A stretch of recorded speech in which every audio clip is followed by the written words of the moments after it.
I'm Casey Bentz, joined alongside Kevin Bentz up here in the tower. We had some rain early today, but it wasn't enough to cancel our need for speed, and we'll get some racing action in tonight with the mod lights and micros. Action will be kicking off tonight with the A-Class winged cars here in Hot Laps, which you see on the racetrack right now.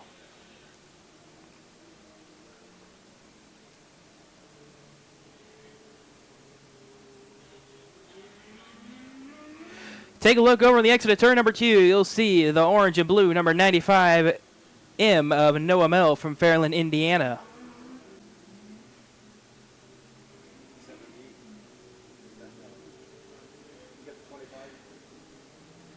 Entering turn number 1, the 25T of Tyler Taylor from Danville, Illinois.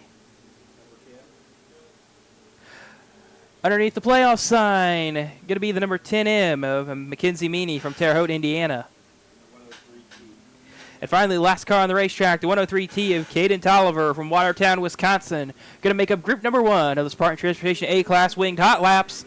We're coming to the green flag right here, and here they come through turns 3 and 4. Looking for the control car. There they go. It's Noah Mel going to take the first time lap of the day. Works his way into turns number 3 and 4 for the first time. First time lapped in the books for the Spartan Transportation A-Class wing cars inside the 11-second range. Not a great lap time there from Noah Mel. 3/10 off the pace from the rest of the cars. J.J. Williams, quick time already, 10.6. Can he improve on lap number 2 as he definitely closed in on the 95 that lap.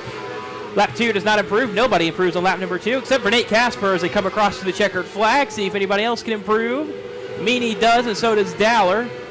Mel improves on his. He managed to get a third lap in, it looks like, according to timing and scoring.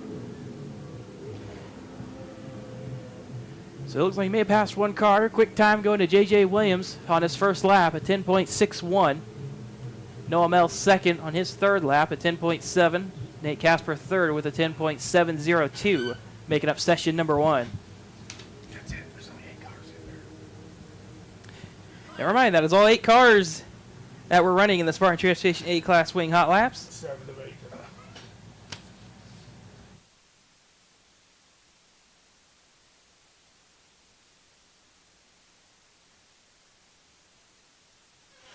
Up next will be the High Caliber Graphic Junior Sprints for their hot laps.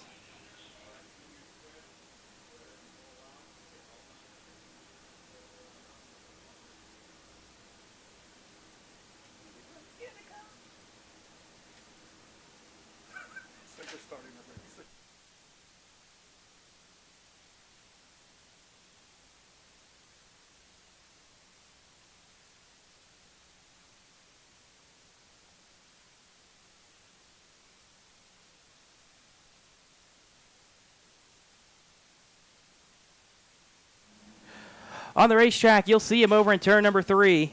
It's the D52. Joe Bonowitz from Oakland, Illinois. Behind him on the middle of the front stretch, the 99K of Carter Bates from Hillsborough, Missouri. Also out there, the 25P of Presley Hall from Des Lodge, Missouri. Entering turn number 1, the 1Z of Xander LaRose from Festus, Missouri. Right behind him on the entry to turn 1 is Paxton Belchick in the 1P from Alton, Illinois.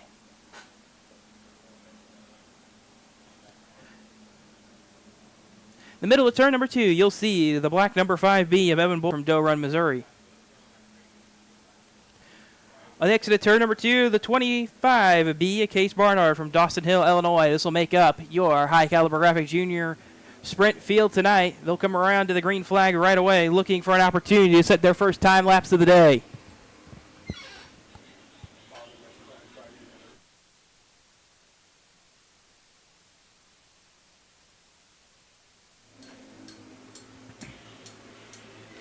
First laps in the books for the High Caliber Graphic Junior Sprints.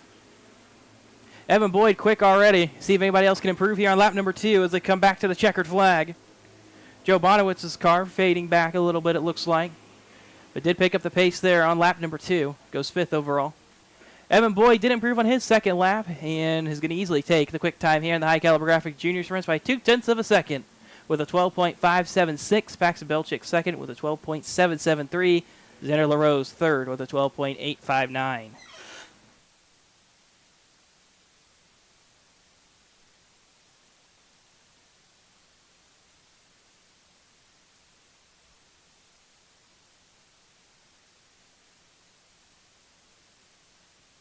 Up next is going to be the Outlaw Wing class. There are 9 entries tonight.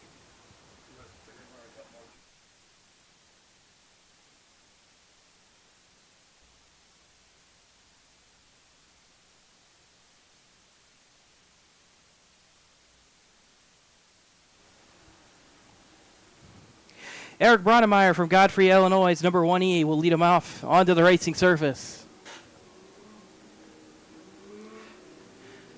Behind him, the 5B, Chad Baldwin from Lincoln, Illinois. In the middle of turns 1 and 2, you'll find the number 11R, Harrison Robards from Dardine Prairie, Missouri.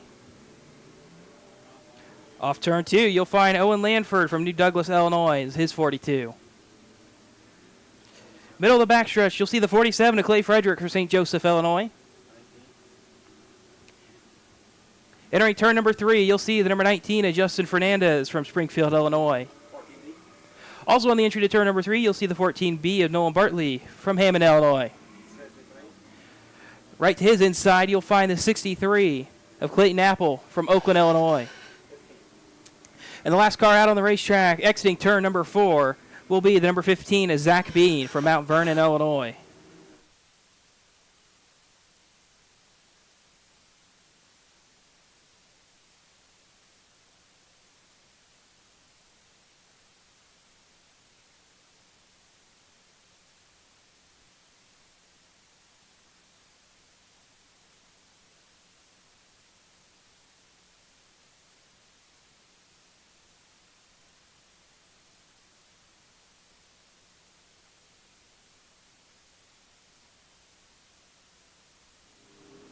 Just a few additional laps here, it looks like. Track crew found some debris as Eric Brodenmeyer comes off the racetrack.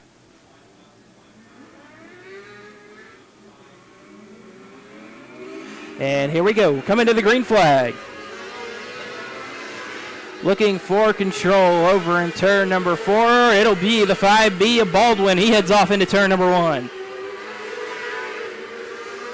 Chad Baldwin keeping the car right down on the bottom of the racetrack in this Outlaw Wing car. Nobody else looking like trying to make that outside groove work. One car smoking on the exit of turn number 2. Big time smoke underneath the 14B of Nolan Bartley. His car rolls to a stop in the infield. A really tough break here early on, and he's already climbing out of the race car.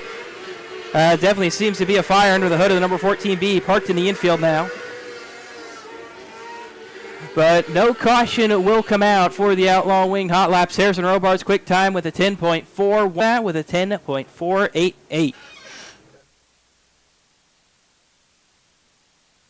Works to get Nolan Bartley's car off the restricted micros on the racetrack.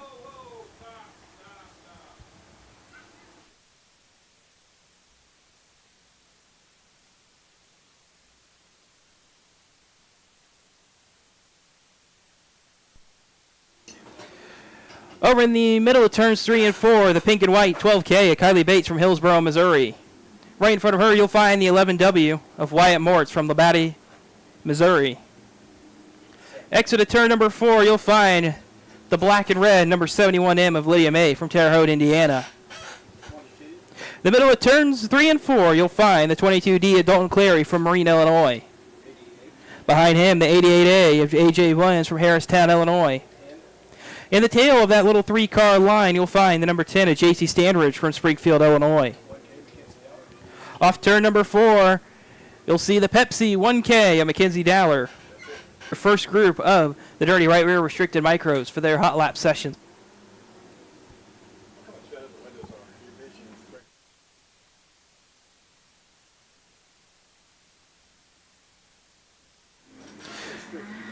Caution lights will go out around the facility, and they will come off of turn number 4. Dalton Clary with control to the green. Off into turn number 1. We've got a 4-car pack.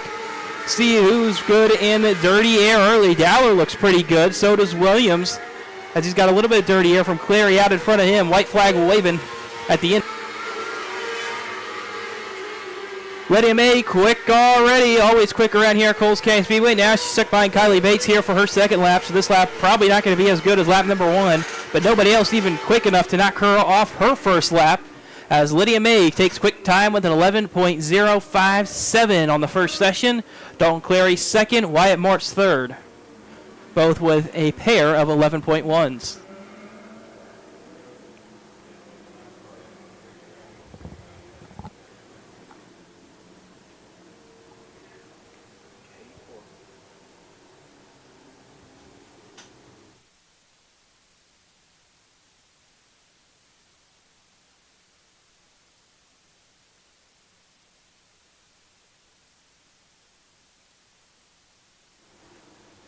Another session for the Dirty Right Rear Restricted Micros coming out onto the racetrack in just a moment. And here they come. Session number 2. 7 cars are taking the time so far of the 20 total. The 5E Eli Holden from Princeton, Indiana led them off into turn number 2. Second car out there, the 57G of Ezra Green from Brownsburg, Indiana. Middle of the backstretch, the 14V of Coton Vogel from Buffalo, Illinois. Entry to turns 3 and 4, the 14 of Niles Tudor from Harrisburg, Illinois, coming to the green flag. One car with an issue into the infield. It's the number 9. That number 9 car being driven by Chase Button from Morton, Illinois. Early issues showing their face early on here at Coles County Speedway. Checkered flag waving here on session number 2. Eli Holden, top of the charts. 11.029, goes just a tad faster than Lydia May. Coton Vogel right there with him on lap number 2, but it's not going to be enough to knock off Eli Holden. Eli Holden, quick time for now with 11.029. Lydia May, who had quick time in the first session, second overall with 11.057. Coton Vogel third with an 11.099. 13 cars have taken a time, 7 left to go. Chase Button into the infield did not take a time, so really there's only 6 cars left to take a time in one final session.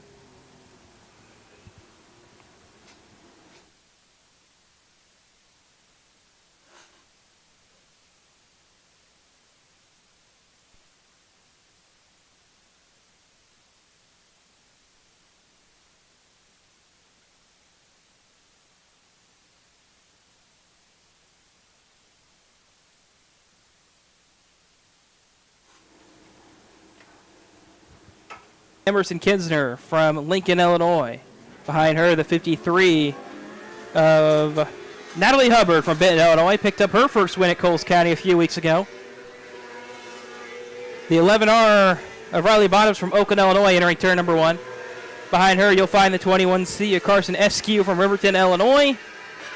You also find the number 11S of R.J. Smith out on the racetrack on the entry to turn number 3, with the car chasing him, the number 5B, Evan Boyd from Doe Run, Missouri. Nobody really breaking up indoors top 5. Evan Boyd into the top 3 on his first lap. See if he can go quicker on lap number 2, seeing where he is in traffic-wise. Doesn't have any traffic in front of him, but was unable to improve on lap number 2. And that'll do it for the Dirty Right Rear Restricted Micros. Quick time, Eli Holden with an 11.029. Lydia May, quick time in session 1, goes second overall with an 11.057. And Evan Boyd went third overall with an 11.067. So the 3 cars with quick times in each of their individual sessions end up inside the top 3 overall.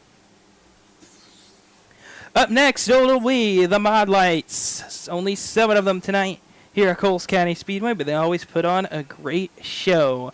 They'll wait down there in the staging area until they get the command from the tower. And it looks like command has been given. And they are rolling onto the racetrack, being led out by the 27 Pia Austin Park from Steelville, Illinois. At the flag stand, you'll find the 28 of Matt Suzuki from Harristown, Illinois.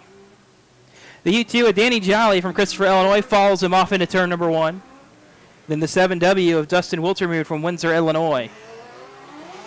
17 Pia Andy Park from Steelville, Illinois, off turn number 2. Also out there the 93J of J.R. Wiltermude from Windsor, Illinois. And the final car on the racetrack, the 15 of Jimmy Arthur from Mitchell, Indiana.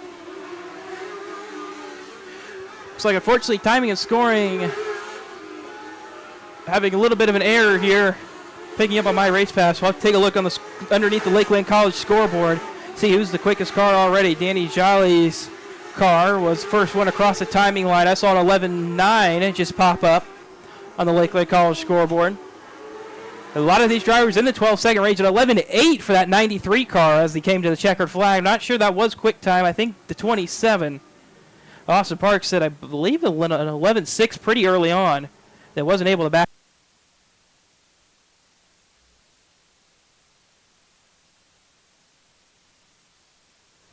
Command has been given from the tower. They'll be making their way out onto the racetrack. It looks like timing and scoring still uncooperative here early on tonight. The 51B of Parker Butt from Fairland, Indiana leads them out. Hey, there comes timing and scoring back on my race pass.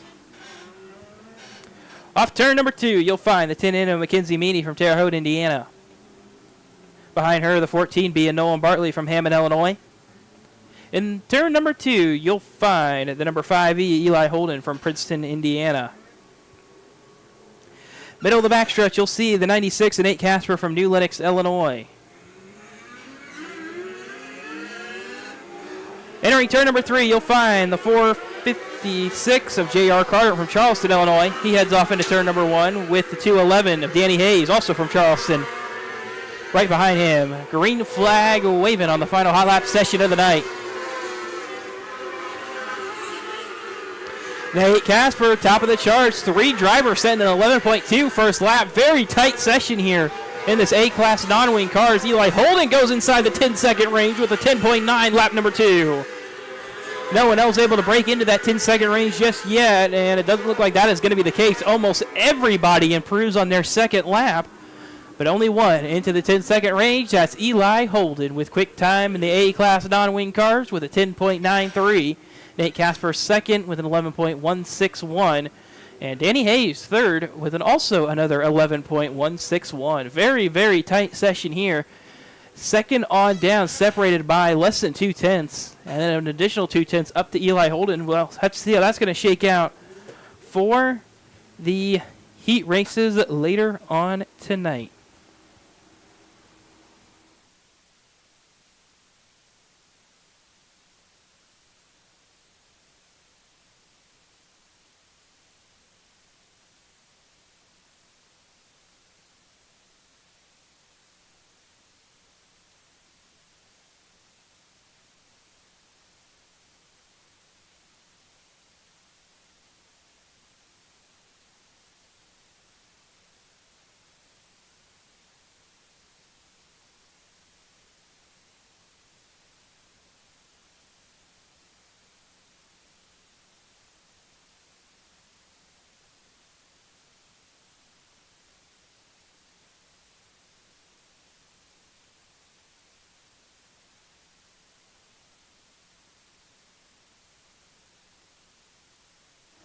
Going to be just a moment before we get into opening ceremonies here at Coles County Speedway.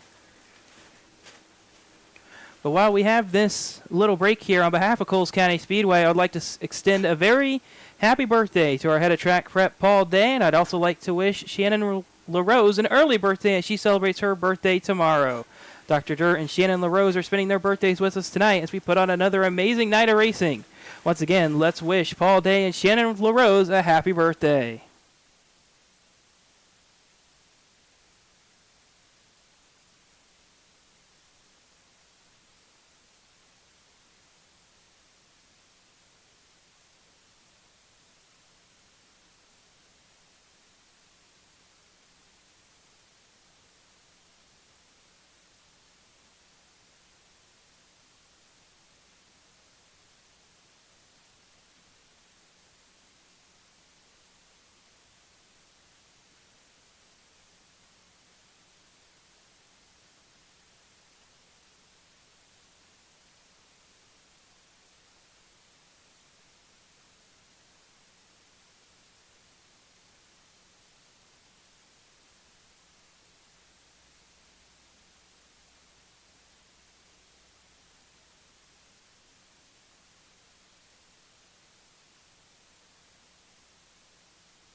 Race fans, it is time for opening ceremonies here at Coles County Speedway. So we'd like you to please rise, if able, and remove your caps for the playing of the national anthem.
Thank you.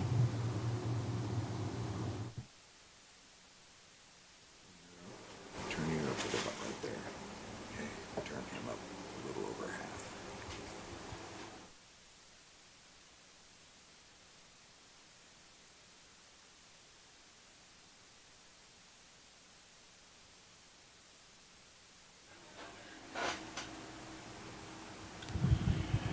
Attention in the pits, attention in the pits. A-class non-wing to staging, A-class non-wing to staging.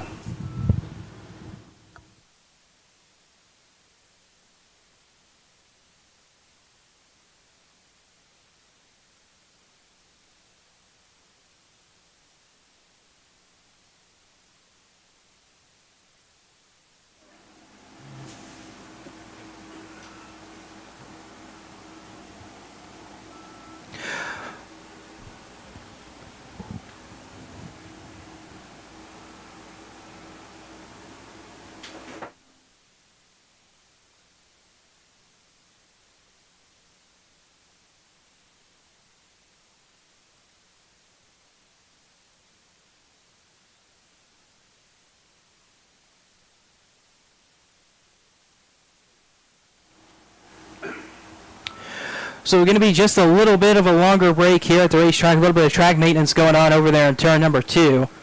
Looking like a little bit of work on the berm, it looks like. Shouldn't be too long. Should only be a couple minutes. We have been on weather watch today so far. Our local radar looking pretty good on the latest radar scan. It's like no threat at the moment, but of course, it's just so hot out here in the Coles County area. It's just pop-up showers can pop up in a moment and put a stop to our racing. Hasn't so far, and hopefully we're going to keep it that way for the rest of the night.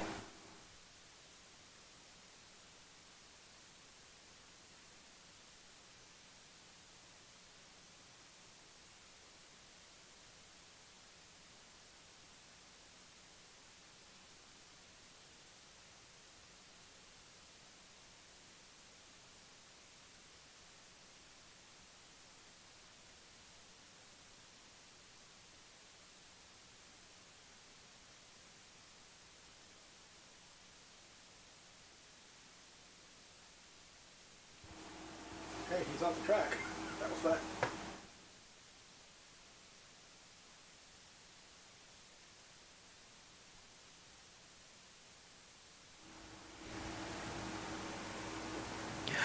Hot Shoe Racewear is the choice of the Coles County Speedway safety crew when it comes to on-track safety. Based out of Pennsylvania, Hot Shoe Racewear offers custom fire suits, gloves, undershirts, flags, trailer curtains, and so much more. If you need custom racing equipment, check out Hot Shoe Racewear at hotshoeracewear.com.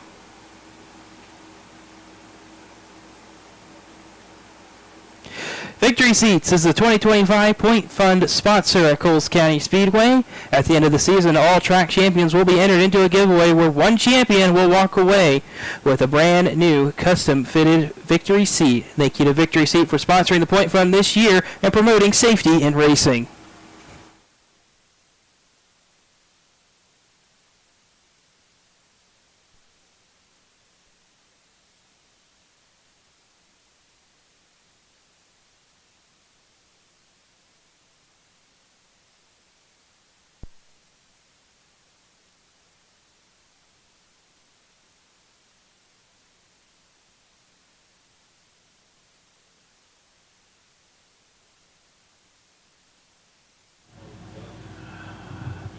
Attention, attention. If Christopher Cody is in attendance, please come up to the scoring tower. We have something that belongs to you.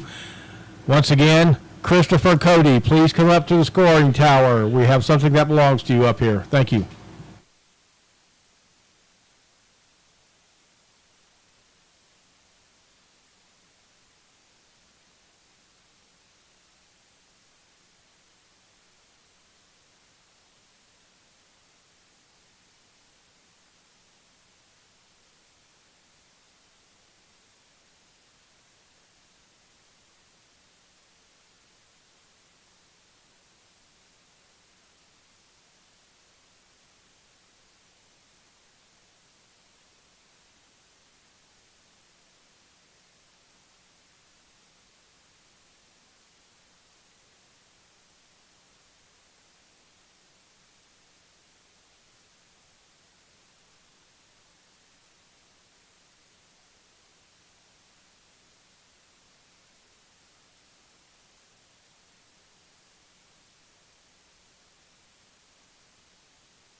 The Turn 4 Kids Club is one of the great ways to get your kids involved with the Speedway every week.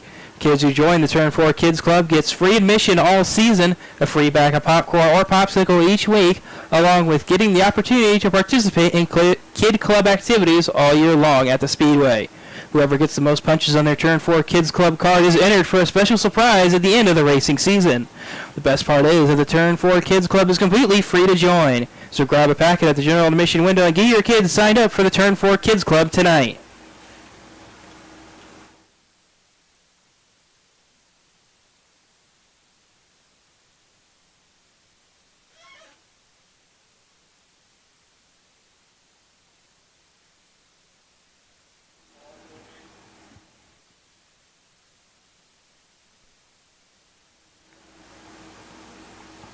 Attention in the pits, attention in the pits. A-Class non-wing to staging. A-Class non-wing to staging for your heat race.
All right, ladies and gentlemen, our first heat race tonight will be the A-Class non-wing with 7 entries.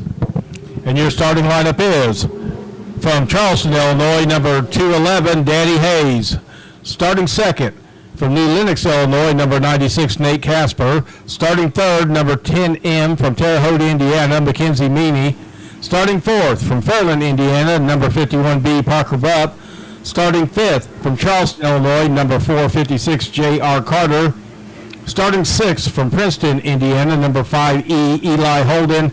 And starting seventh, from Hammond, Illinois, number 14B, Nolan Bartley. And green flag is in the air. Off into turn number 1 goes the 211 of Danny Hayes on the point. Nate Casper trying to get alongside. Cautions come out.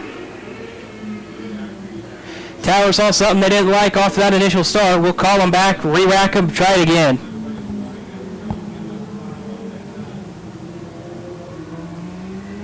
We'll double back up as they head off into turn number 1. Once again, after that missed start by one of the front row cars. Caution lights are out around the facility once again. They head for the start cone over in turn number 3. Danny Hayes, Nate Casper with control of the A-Class non-wing heat race. Making a little bit of contact right there off the jump, and we're underway. We'll stay green as they head through turns 1 and 2. 8 laps up for the heat races tonight. Already mostly trying to get a single file. They'll sort it out to 2 wide for second. Parker Bupp to the inside of Nate Casper off into turn number 1. He doesn't really throw a slider there, but Nate Casper a little bit too high on entry. He'll try to throw something in here to turns 3 and 4. Not going to be enough. That allows the 5B of Eli Holden to work his way up there looking for third. 2 laps complete for Danny Hayes out in control of this field. Parker Bupp second. Nate Casper third. Casper holding on for dear life as Eli Holden trying to find the pace around that number 96. He throws it in deep down there into turn number 1. Casper, as that entry is just a little bit higher, opens the door wide open, and there he goes through for third. Up in front, Danny Hayes trying to defend from Parker Bupp for the race lead. Halfway to go, 4 complete, 4 to go on this A-Class non-wing heat race through turns 3 and 4. Coming to 3 to go this time. Danny Hayes trying to keep that number 51B of Parker Bupp out behind him. The black and teal number 211 with control of this field, flag to flag so far, but can he continue that pace? He moves up half a lane to Parker Bupp as here comes Eli Holden looking for an opportunity as well. Bupp's there back up the exit of turn number 2, gets to the inside of Hayes. Through turns 3 and 4, a little bit of contact for Bupp. He gets sideways, white flag waving for Danny Hayes. Everybody holds their positions for now. Here comes Eli Holden for second into turns 3 and 4 for the final time. Hayes goes for a spin from the lead. No caution. Checkered flag waves. Parker Bupp's going to take the A-Class non-wing heat race win. Danny Hayes, there looked to be no contact. May have just gassed it up a little bit too early right there, trying to keep Parker Bupp behind him. He's going to end up in last in this A-Class non-wing heat race. Parker Bupp the winner, Eli Holden second, Nate Casper third, Mackenzie Meany fourth, Nolan Bartley fifth, J.R. Carter sixth, Danny Hayes in seventh. They meant the flag that he should have even got a caution or he should have.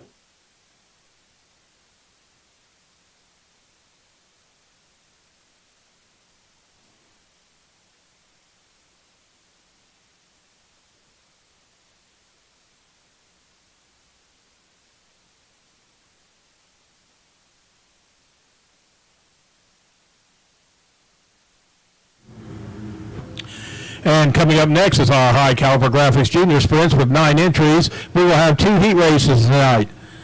Your starting lineup for heat race number 1 is starting first from Festus, Missouri, number 1Z, Sandra LaRose. Starting second from Dawson, Illinois, number 25B, Case Bernard. Starting third from Oakland, Illinois, number D52, Joseph Bonowitz. Starting fourth from Ashmore, Illinois, number J16, Jasper Hellman. And starting fifth from Alton, Illinois, number 1P, Paxton Belchick. Once again, this is your high caliber graphics junior sprint heat race number 1.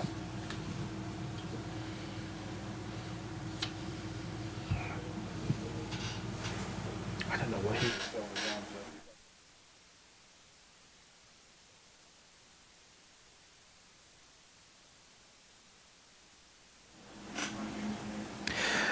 And the high caliber graphics come out too. The 1-to-go signal right away. These juniors going to go 8 laps for their heat race as well. 5 of them in this one, 4 in the next one. Xander LaRose, Case Barnard going to have control of this field as they come towards the start cone over in turn number 4. We're coming to the green flag here on the first high caliber graphic junior sprint heat race. Into turns 1 and 2, side by side for the lead. It'll be Xander LaRose with the advantage off turn number 2. They're almost 3 wide for second, but it's going to be from last, Paxton Belchick from last to second. And just 1 lap for that number 1P. It's going to try to look to chase down the 1Z of Xander LaRose here for these last 7 laps of this high caliber graphic junior sprint heat race.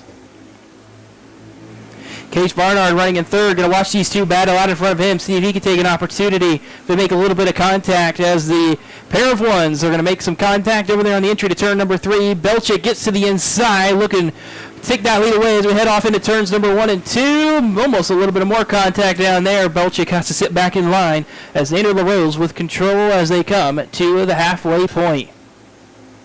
4 laps complete, 4 to go for Xander LaRose. Paxton Belchick looks a little bit even further to the inside this time. No opportunity to make that pass down there in turn number 1. Going to have to try to back it up again and try it again on another lap. He backs up the exit of turn number 4. LaRose gets tight right on the exit of turn number 4. No opportunity again down at turns number 1 and 2. Belchick going to try the outside now as they head off into turns number 3 and 4. Really backing up the entry, crosses him back over, and he'll take the lead away with 2 laps to go. Paxton Belchick on the point for the first time in this high caliber graphic junior sprint heat race. Xander LaRose into second. Case Barnard still in third. Watching this leader drive away from this field. White flag in the air for Paxton Belchick as he rolls through turns 1 and 2 for the final time into turns 3 and 4. With over half a second advantage already, Paxton Belchick's going to take the high caliber graphic junior sprint heat race number 1 win. Xander LaRose second, Case Barnard third, Joe Bonowitz fourth, Jasper Hellman fifth, and that's how they'll finish heat race number 1 for the high caliber graphic junior sprints. And coming up next will be our high caliber graphic junior sprint heat race number 2, our final heat race for the juniors. And your starting lineup is, starting first from Doe Run, Missouri, number 5B, Evan Boyd. Starting second from Gus Lodge, Missouri, number 25P, Presley Hall. Starting third from Hillsboro, Missouri, number 99K, Carter Bates. And starting fourth from Waterloo, Illinois, number 57, Andrew Lawson. This is your high caliber graphics junior sprint heat race number 2, and they're on the track.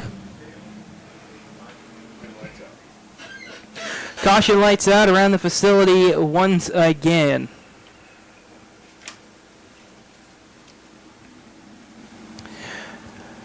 This high caliber graphic junior sprint heat race number 2 being made up of Evan Boyd, Presley Hall, Carter Bates, and Andrew Lawson. Going to head over to turn number 4 to the start cone. We're green. Not a good jump there for that outside lane at all. Presley Hall falls all the way back to 4th before they get to the flag stand. But Evan Boyd gets himself a good enough advantage. He'll have pretty good lead by the time they get back to turns number 3 and 4 over the 57 of Andrew Lawson, who gets tight right down there in the middle of turns 3 and 4. Almost collects the outside wall on the exit.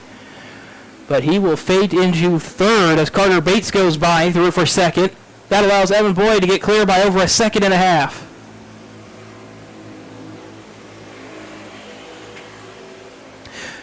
Two laps complete and 2 seconds to lead for Evan Boyd out in front of this field. Looking like that's going to be all she wrote on this one early on for this heat race win. Already a 2.5 second advantage at the end of 3 laps. Battle for second could get Bruin, Carter Bates, and Andrew Lawson. Their pace pretty similar. Lawson, see what he does on this lap. Falling about a 1/10 of a second off each lap. Looking like this might be where everybody's going to finish. 4 complete. Coming to 5 complete on the second high caliber graphic junior sprint heat race. Much better lap that time for Lawson, it looks like. He claws back 2/10 on the second place driver of Carter Bates. As they exit turn number 2, looking for an opportunity with 3 laps to go. Now 2 to go for Evan Boyd. Bates gets a little bit too tight right on the exit of the corner. That allows Andrew Lawson to close in. Bates has a much better 1 and 2 down there that time. White flag waving for Evan Boyd. And now here's an opportunity for Lawson. into turn number 1. Not going to have a shot down there for second, but off turn number 4. It'll be Evan Boyd taking the high caliber Graphic Junior Sprint Heat Race number 2 win. The battle for second going to come to the line. It's going to be Andrew Lawson sliding his way through up to second on the final lap, final corner. Carter Bates settles for a third. Presley Hall fourth.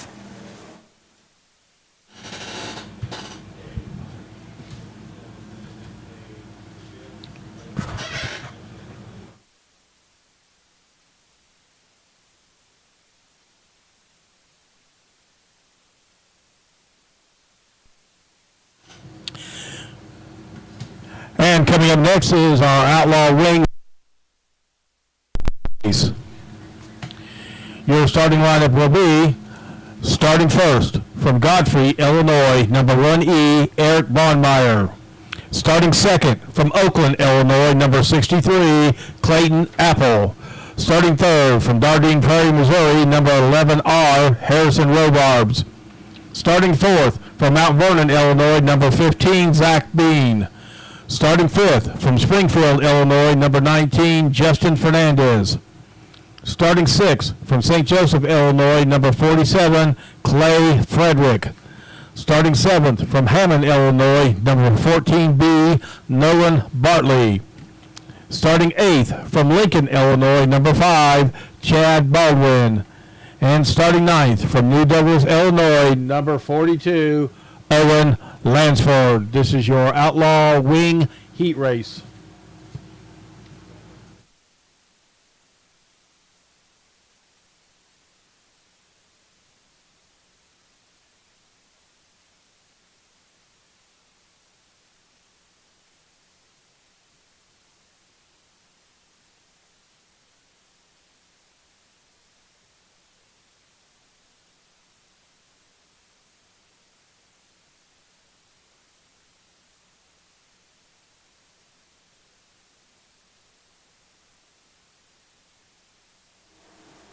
Seems to be just a short break here before the Outlaw Wing cars come out onto the racetrack.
So after a little bit of a delay,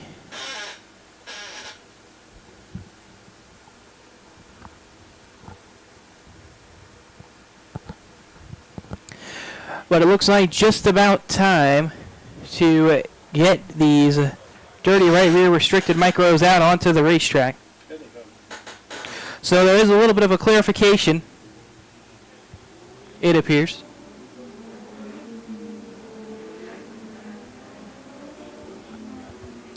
Evan Boyd, Emerson Kisner, the front row. Wyatt Moritz, Mackenzie Dowler, row 2. J.C. Stanridge, Natalie Hubbard, row 3. Lydia May, row number 4. 3 heat races for these dirty right rear restricted micros, 8 laps apiece.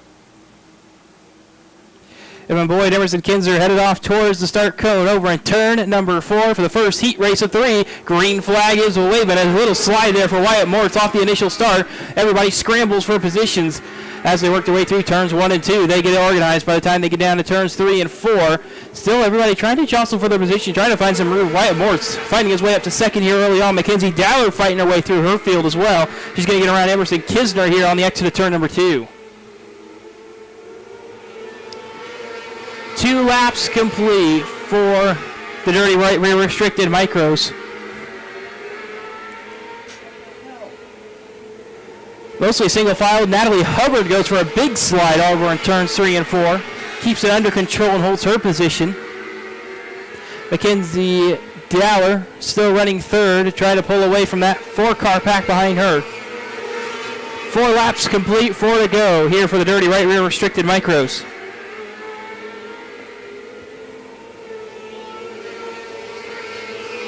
Single file still this restricted micro field.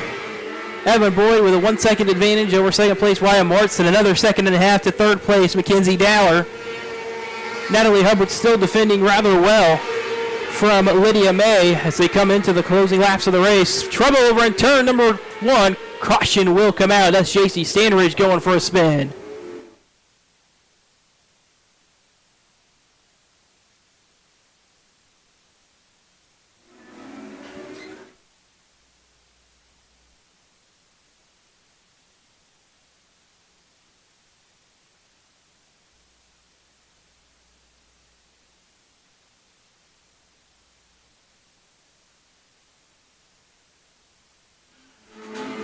Field to go single file here as they come back to the restarting order. 2 laps to go. It'll be a natural green-white checkered finish. Evan Boyd, Wyatt Moritz, Mackenzie Dowler, the top 3. Emerson Kisner, Natalie Hubbard, Lydia May, J.C. Stanridge, the rest of the field. They pass the start cone, or the flag stand, get the 1-to-go signal.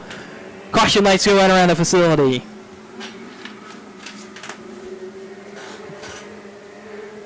Evan Boyd going to work his way towards the start cone over in turn number 4.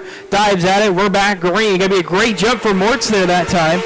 He'll get a good jump to the inside. No opportunity there. Hubbard going to get to the inside of Emerson Kisner here on the closing lap. A white flag waving for Evan Boyd as he gets away. Emerson Kisner fading back as Lydia May tries to go to her inside and around. No opportunity there in turns 1 and 2, but checkered flag waving off turn number 4 for the 5B Evan Boyd here on the first dirty right rear restricted micro heat race win.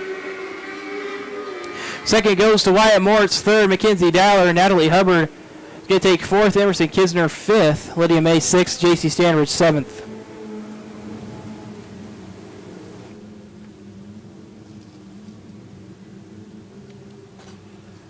And as they cross the scales, we'll give you the starting lineup for the Dirty Right Rear Restricted Micros Heat Race number 2 of 3. Your starting lineup will be, starting first, from Princeton, Indiana, number 5E, Eli Holden. Starting second, from Oakland, Illinois, number 11R, Riley Bonowitz.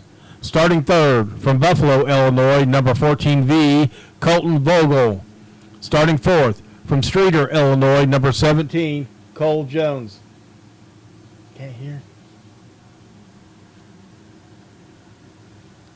Starting fifth, from Morton, Illinois, number 9, Chase Bunton. Starting sixth, from Harrisburg, Illinois, number 14, Niles Tudor. And starting seventh, from Brownsburg, Indiana, number 57G, Ezra Green. They say they still can't hear.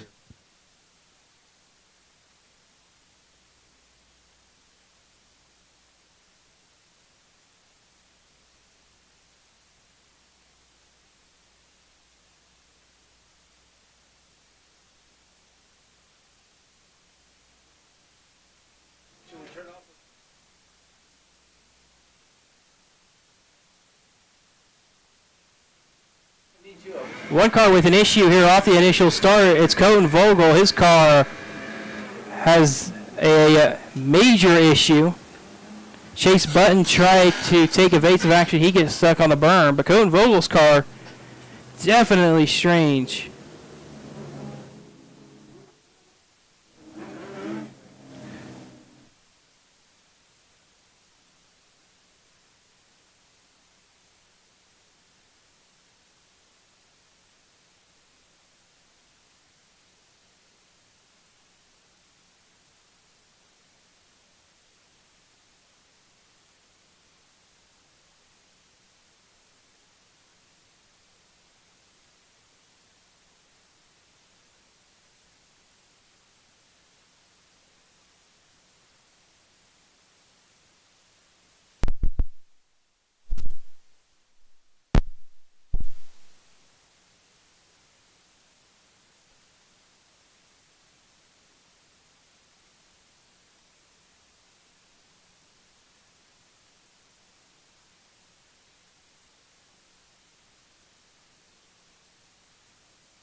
Caution still out around the facility. We'll go to the 1 to go signal this time.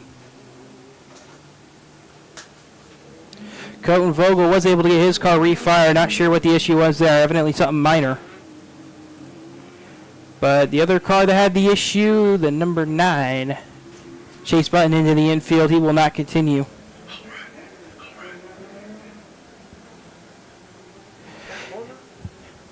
Eight laps for heat race number 2 as they head off into turns 3 and 4 past the start cone into turn number 1. It'll be the 5 Eli Holden with the advantage. Everybody trying to sort it out behind him. 2 wide for third out as they head off into turns 3 and 4. Jones to the inside. Bonowitz with an issue. Jones goes upside down. Red flag displayed.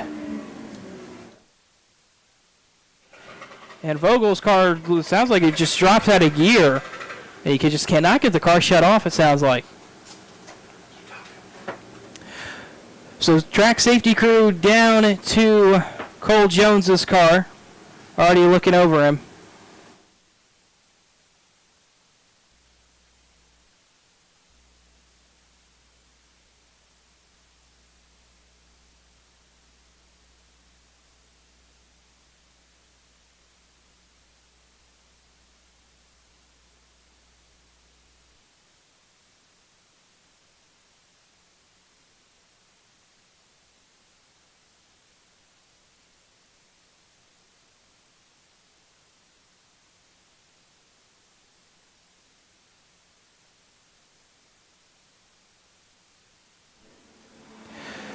So we should be going back to yellow flag conditions here in just a moment.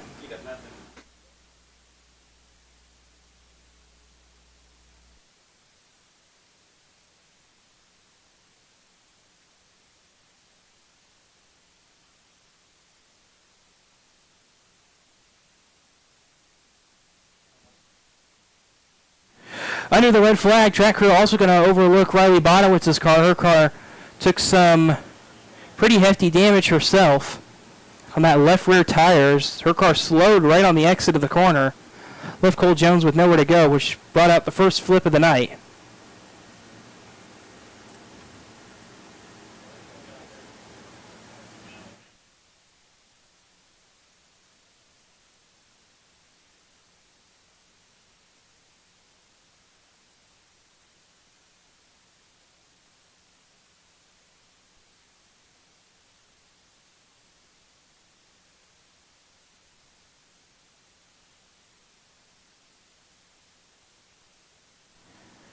Riley Bonowitz into the infield.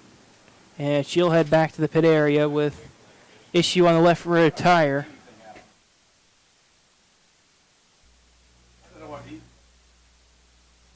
Yellow flag displayed once again at the Speedway.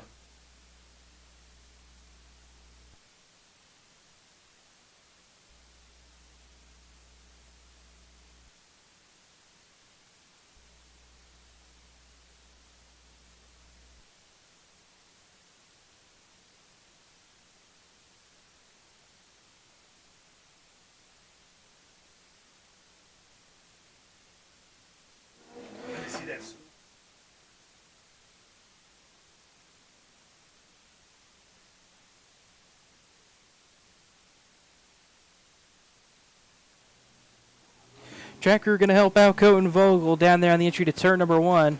Issues for him, hopefully they're relatively minor for that number 14V.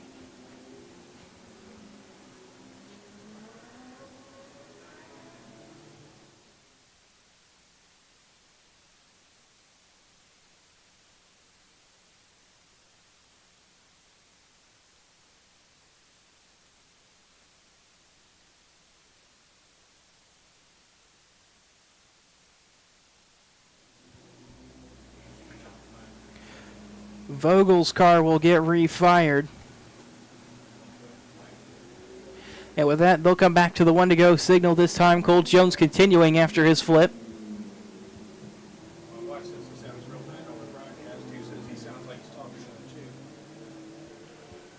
Caution lights are out. Once again, still all 8 laps to go here on this second dirty right rear restricted micro heat race.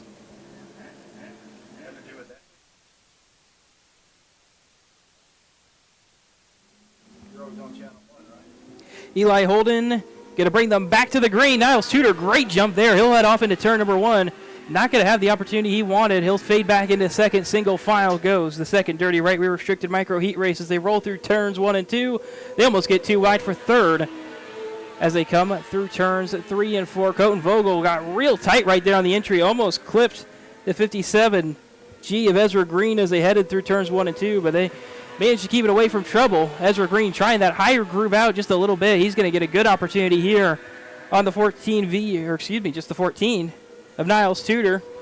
Looking for that second position as they head through turns 1 and 2 once again. Eli Holden still holding the pace. 1.5 second lead. Vogel into the outside wall off turn number 2. No caution as Cole Jones going to try to pick him off for 4th. He will, as Vogel almost clips the outside wall once again on the exit of turn number 4 that time. On the exit of turn number 4, Ezra Green looking to the inside of Niles Tudor as they head back into turns 1 and 2. 3 to go. No opportunity there for Ezra. Eli Holden has himself a huge advantage, almost 2.5 seconds over the second heat race of the dirty right rear restricted micros.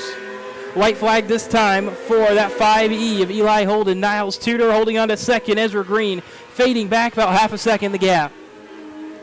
Checkered flag waving off of turn number 4. It's Eli Holden's number 5E taking the second dirty right rear restricted micro heat race win. Second will go to Niles Tudor. Ezra Green settles for a third. Cole Jones 4th. Colton Vogel 5th. Riley Bonowitz, Chase Button. The cars who did not finish. Chase Button was a non-starter.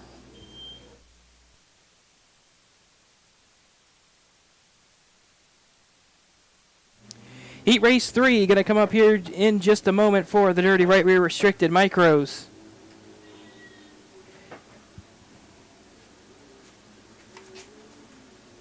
Well, that stinks.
Heat race number 3 for the Dirty Right Rear Restricted Micros on the racetrack now. All 6 of them made it out. 8 laps for the final Dirty Right Rear Restricted Micro Heat race. It's A.J. Williams and Carson Eskew with control of the field as the front row as they head for the start cone over in turn number 4. Green flag waving. Great jump there for Carson Eskew. Looking to go through for the lead as they go through turns 1 and 2. He has the whole shot to the lead. They're 3 wide for third as they exit turn number 2. They'll sort it down to 2 wide as they get through the middle part of the corner. Then now single file at the end of lap number 1. Carson Eskew on the point. A.J. Williams second. Dalton Clary on the bottom of that 3 wide. Finds himself in third now. Jackson Burks in fourth. R.J. Smith fifth. Kylie Bates sixth. As the field continues to work their way around turns 1 and 2. Take a look back out up front. It's going to be a great battle up here. Carson Eskew, A.J. Williams, their pace just matching each other right now. Eskew a little bit higher on the entry. That allows A.J. Williams to get there, but he cannot quite get him on an opportunity. Eskew still on point with almost a 3/10 of a second of advantage. It's about a car length for that number 21C as he heads off into turn number 1. Back at the tail end of the field, Kylie Bates will pick off R.J. Smith for the 5th position. Everybody else mostly single file and spread out other than the front half of the field. Caution will come out as R.J. Smith goes for a spin in turn number 2. Now battling there with Kylie Bates right off the initial jump there as they completed that last lap. R.J. Smith faded into 6th. But no further opportunity there as R.J. Smith goes for a spin. We'll have 3 laps to go on this Dirty Right Rear Restricted Micro Heat race.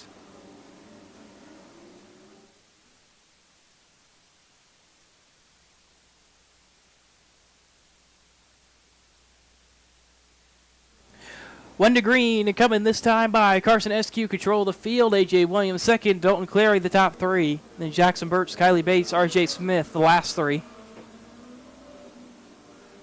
Caution lights out with 3 laps to go on the Dirty Right Rear Restricted Micro Heat race number 3. Carson Eskew going to roll towards the bottom of the racetrack here. Pretty unusual restart ideals here at Coles County Speedway. He'll get a good jump, though. He'll take the green easily. Not going to get a good turns 1 and 2, though. Just about clips the berm. That allows A.J. Williams to make advantage of that mistake. He gets to the inside and through to the lead by the end of lap number 1 back under green. Dalton Clary tries something a little bit down there in turns 1 and 2 to get underneath Eskew. No opportunity for him down there. White flag waving for A.J. Williams. Dalton Clary tries the inside again in turns number 1 and 2 for the second spot. No opportunity there. Heat race number 3 off turn number 4. Checkered flag waving for A.J. Williams on this third Dirty Right Rear Restricted Micro Heat race.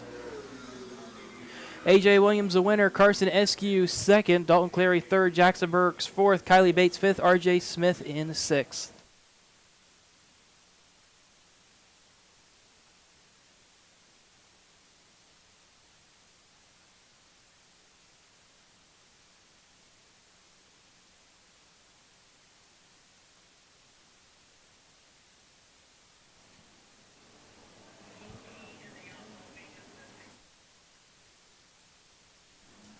Up next, going to be the Outlaw Wing Heats.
Here we go through the green. Clayton Apple trying to get the whole shot as he comes through turns 1 and 2. On the outside, he'll take it away from Eric Brodemeyer through turns 1 and 2.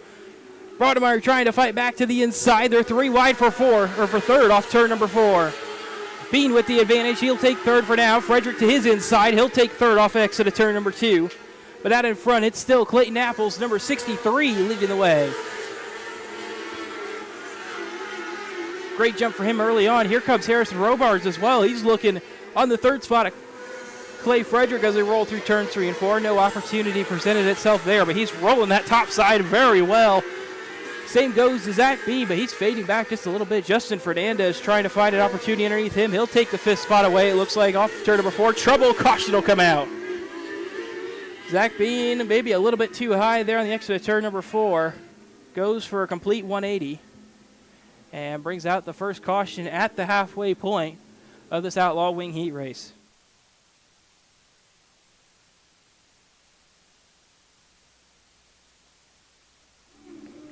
Ready to head back to the green right away. Clayton Apple, Eric Brodemeyer, Clay Frederick will be the top 3. Harrison Robards, Justin Fernandez, the top 5 as they head for the restart cone over in turn number 4. Clayton Apple diving at the restart cone. We're green once again on this Outlaw Wing Heat race. 4 to go. Brodemeyer tried to have a great jump there. Didn't quite get the jump he wanted. Could not get to the inside of Clayton Apple through turns 1 and 2. Field's going to get pretty well organized. Trouble on the front stretch. The 42 car. Owen Lansford. We've got to work his way through the front stretch after almost going for a spin there. Out in front still Clayton Apple. Eric Brodemeyer second. Third will be the 47 of Clay Frederick. White flag waving. Harrison Robards may have a shot here at third. He's got to have a good 1 and 2 though. Not quite going to be good enough. Clay Frederick gets away from him. Checkered flag waving for Clayton Apple here on the Outlaw Wing Heat race. Eric Brodemeyer second. Clay Frederick third. Harrison Robards fourth. Chad Baldwin 5th, Zach Bean 6th, Justin Fernandez 7th, Owen Lansford 8th, Nolan Bartley the non-starter.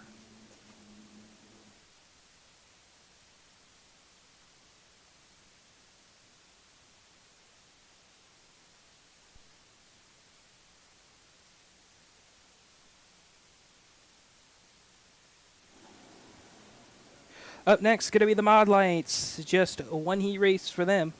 8 laps for their 7 drivers tonight.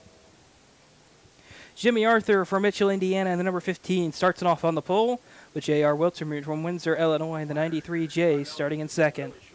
Matt Suzuki from Harrisburg, Illinois, number 28 starts third. Janny Jolly from Christopher, Illinois, U2 starts outside row number 2 and 4th. Row number 3 is inside. We'll find Dustin Wiltermuth from Windsor, Illinois, this is 7W. Andy Park from Steelville, Illinois, 17P will start in 6th. Austin Park from Steelville, Illinois as well will round out the field in the 7th and final starting position in his number 27P. This is your Mod Light Heat race. 8 laps for these drivers as they come out onto the racetrack to the 1 to go signal.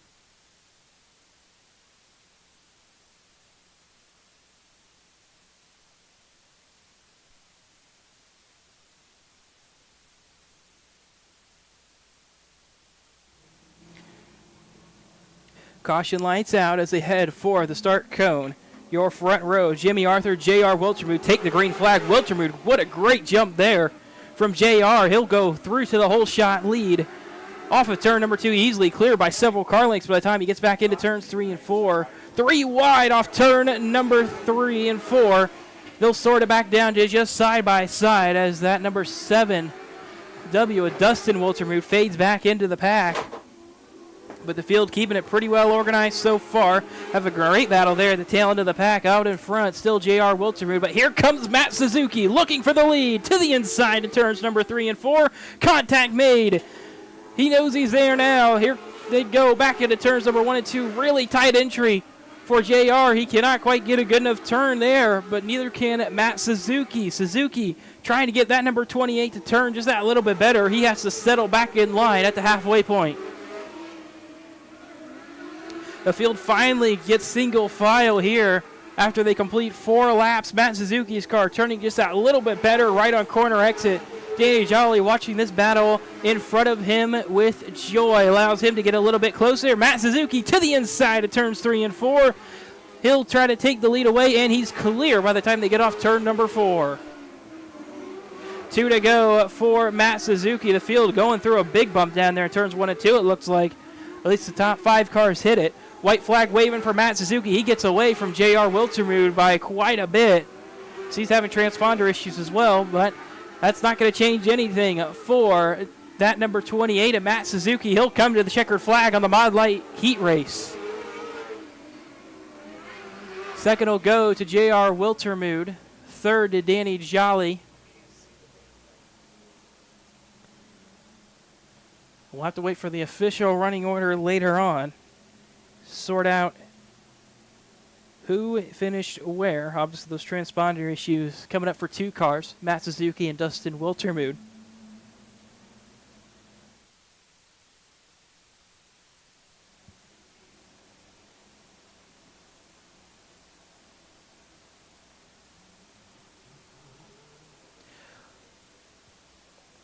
One last heat race here on the Spartan Transportation A-Class Wings will finish us off tonight. 8 laps for these drivers. On the front row, you'll find Nate Casper from New Lenox, Illinois, number 96, and J.J. Williams from Harristown, Illinois, his 8J. Zach Dowler from Laomie, Illinois, 7D, starts 3rd. Mackenzie Meany from Terre Haute, Indiana, in the 10M, starts in 4th. Rounding out the top 5 will be Cameron Jacobs from Chatham, Illinois, 55J. Noah Mell in the 95M from Fairland, Indiana, starts in 6th. Tyler Taylor from Danville, Illinois, in the 25T starts 7th, with Caden Tolliver from Watertown, Wisconsin's 103T starting in 8th. This is your Spartan Transportation A-Class Wing heat race. It's the final heat race of the night as the caution lights will go out around the facility. And they will have a slow pace speed as they head down the backstretch with Nate Casper and J.J. Williams with control of this field. So you can plug this back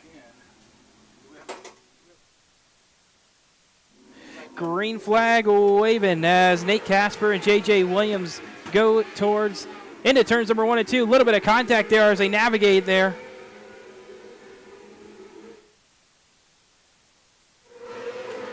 Field trying to get it organized as they complete the first lap. Nate Casper on the point. J.J. Williams second. Caution will come out. It'll be the 55J of Cameron Jacobs going for a spin over in turn number 2, and now he'll get stuck on the berm. So I'm going to plug this in.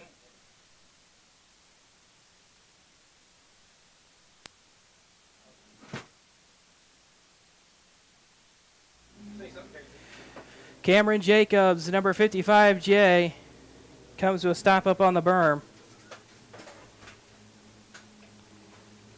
And track crew are going to be helping him get unstuck as he will go back to the tail end of the field on this Spartan Transportation A-Class Wing feature. 7 laps to go, only 1 marked as complete.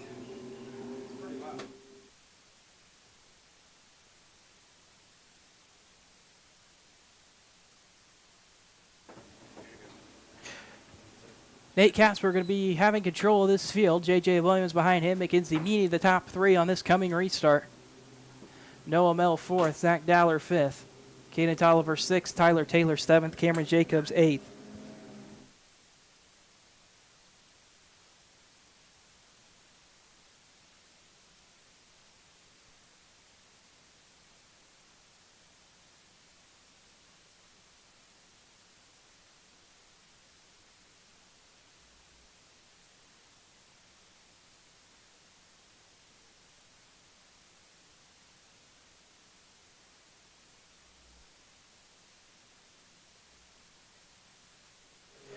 One to go signal being given to this Spartan Transportation A-Class Wing feature. Like I mentioned before, Nate Casper control this field. J.J. Williams second, Mackenzie Meany third.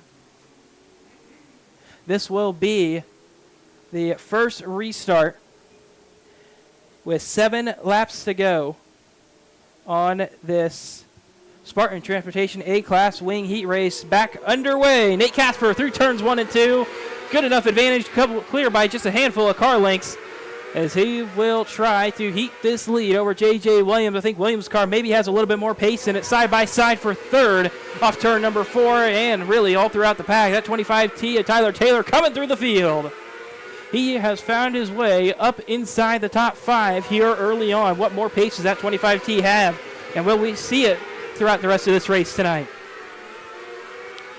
Nate Casper still with control. He's starting to pull away from J.J. Williams. The pace starting to come out from that number 96 machine as everybody tries to find their groove. J.J. Williams got a great turns 1 and 2 that time. Clawed back a ton of time. He's just not as good anywhere else around the racetrack. Just such a huge run off turn number 2. 3 to go. Coming to 2 to go is Nate Casper. Time running out for the Spartan Transportation A-Class Wing Heat Race. Tyler Taylor picks off the number 95M and Noah Mell for 4th. White flag waving this time for Nate Casper. One last attempt from J.J. Williams around the top side. He gets a big run. He's going to try something big down here in turns 3 and 4. Not enough. Checkered flag waving for Nate Casper on the Spartan Transportation A-Class Wing Heat Race.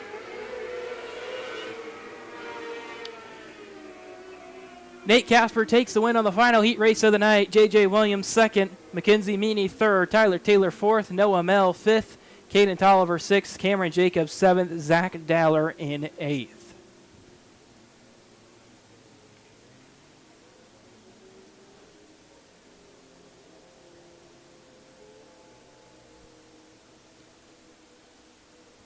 And so that will do it for the heat race action tonight.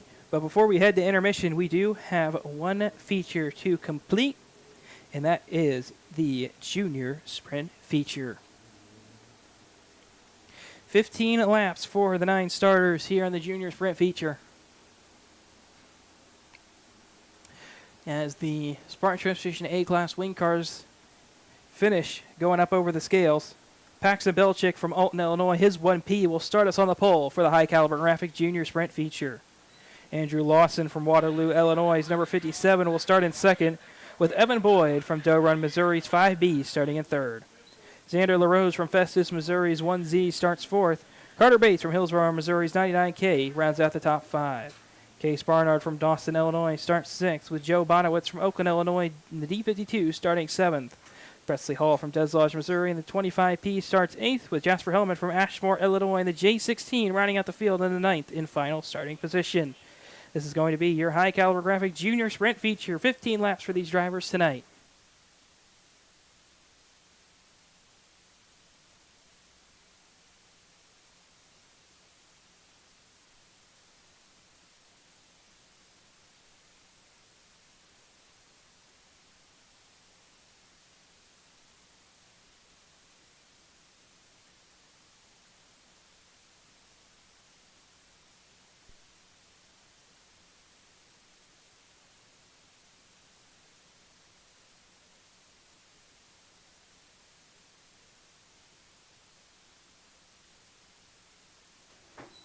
So just got word from the track crew, the boss man himself, Mr. Brian Rick. We're going to head to a little bit of track prep before we head for the High Caliber Graphic Junior Sprint feature.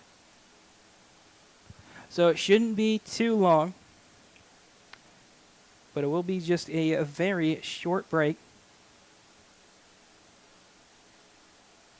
In the meantime, if you haven't gotten your free chicken wings yet, head down to the Turn 4 Cafe on the north side of the facility. Just present them your general admission ticket here at the racetrack tonight, and you will get free chicken wings. And of course, if you haven't checked out the Turn 4 Cafe before, they'll have everything you need to quench your thirst during the racing events. They've got all your favorite drink products along with your favorite Butch's Pizza. You can visit the Turn 4 Cafe during the racing action every week for any food or drink you might need.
Attention in the grandstands. If Christopher Cody is still in attendance here at the Speedway, we do need you to come up to the scoring tower. We have something that belongs to you. Once again, that's Christopher Cody. If you have that, we need you to make your way up to the scoring tower if you are still here in attendance. We have something that belongs to you.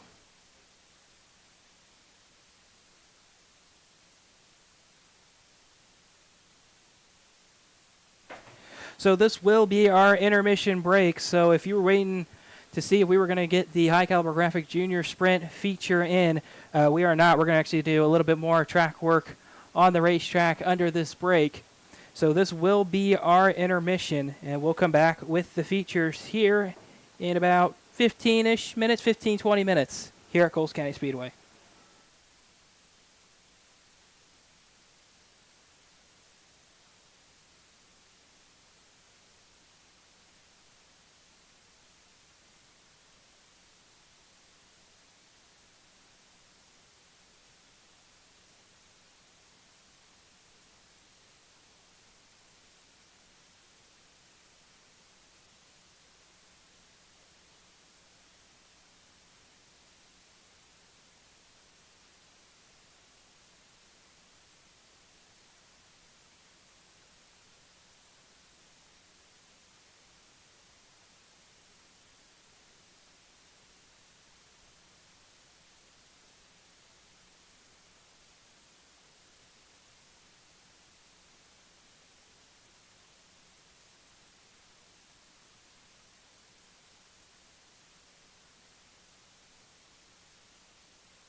Attention in the pits.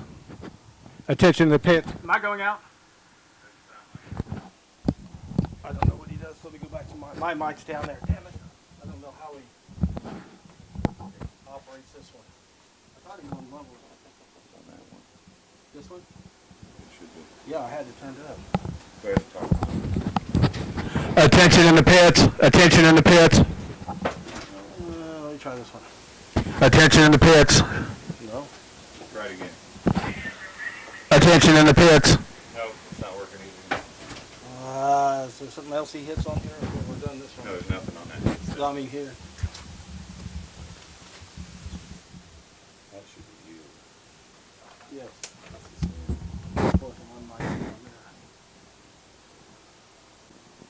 Shouldn't be. You try. Shouldn't be. You try.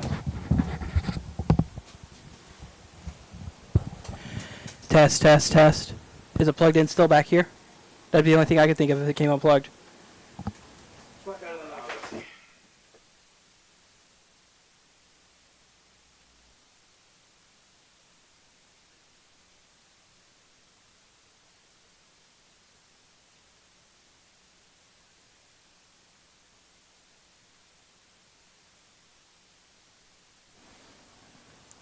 Test, test, test, test. You just had one wire, right?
All right, race fans, you have cars on the racetrack now, ready for the first feature of the night.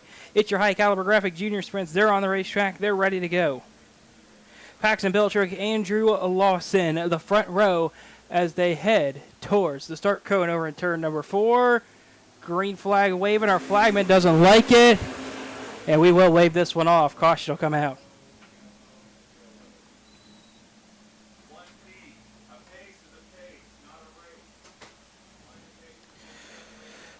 So while race control issues warnings to the race leader, Paxton Belchick, jumped a little early. Andrew Lawson alongside him. Evan Boyd, Xander LaRose, row 2. Row 3 being made up of Carter Bates, Case Barnard. Row 4, Joe Bonowitz and Presley Hall. And finally, row number 5 being made up of just Jasper Hellmans, number J16. Let's try it again. Paxton Belchick and Andrew Lawson, the front row. The warning has been issued to Paxton Belchick. He's got to be careful this time on this start. It's good. We're green, and they're going for 15 laps. Here on the High Caliber Graphic Junior Sprint feature through turns 1 and 2. Belchick has the advantage. A little bit of contact there with the left rear tire on Evan Boyd, but they'll keep it clean. We stay green through lap number 1. Evan Boyd with a great opportunity down here through turns 1 and 2. He gets to the inside and clear for the lead off turn number 4. He'll lead that lap. Belchick back to the inside through turns 1 and 2. Has to slam on the brakes to avoid running into Evan Boyd. And Evan Boyd will hold the lead as they come back through turns 3 and 4. Paxton Belchick in second. Third place, Andrew Lawson trying to find some pace in that number 57.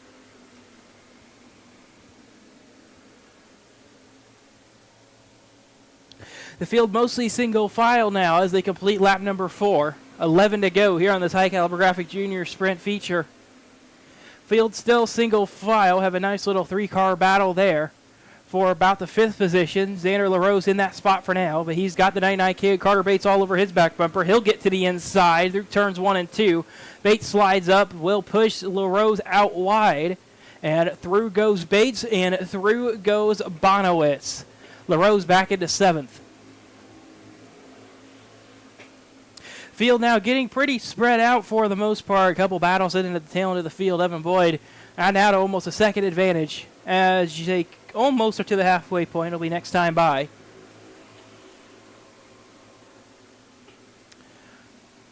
And halfway this time by is Evan Boyd. Completes lap number 8. 7 to go for the 5B. Paxton Belchick still a second back. Now the pace has equalized for the front two, but Evan Boyd's advantage might be just too much here on this High Caliber Graphic Junior Sprint feature. Field still single file. Every car separated by almost half a second, except there at the tail end of the field. Jasper Hellman, Presley Hall starting to come together for the 8th position. Presley Hall, the lead car in that battle. Jasper Hellman looking for an opportunity with 5 laps to go. Coming to 4 is Evan Boyd. 4 laps to go with a 1.5 second advantage. He is easily pulling away on this feature.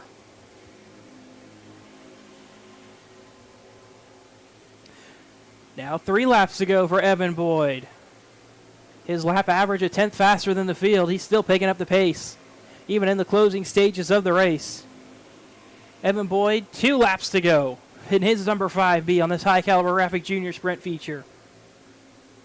He started 3rd, and he'll round turns 3 and 4 this time as the race leader at the white flag. He's got 3 cars in front of him in traffic, but he's not going to be close enough to be a factor. Evan Boyd through turns 1 and 2 for the final time as long as it stays green through turns 3 and 4, which it does. Evan Boyd's going to pick up the High Caliber Graphic Junior Sprint feature win.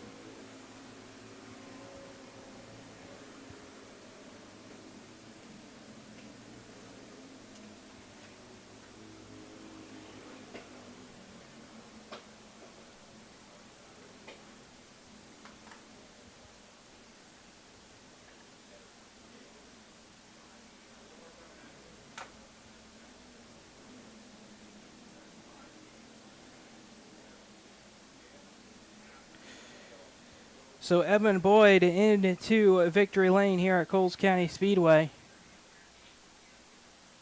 after he goes over the scales. Paxton Belchick, the 2nd place car. Andrew Lawson, 3rd. Case Barnard, 4th. Carter Bates, the top 5. Then Joe Bonowitz, Xander LaRose, Presley Hall, Jasper Hellman. Those are your winners and the finishers here on the High Caliber Graphic Junior Sprint feature. Evan Boyd's 2nd win of the year in his 2nd start. We're headed down to Kevin in victory lane.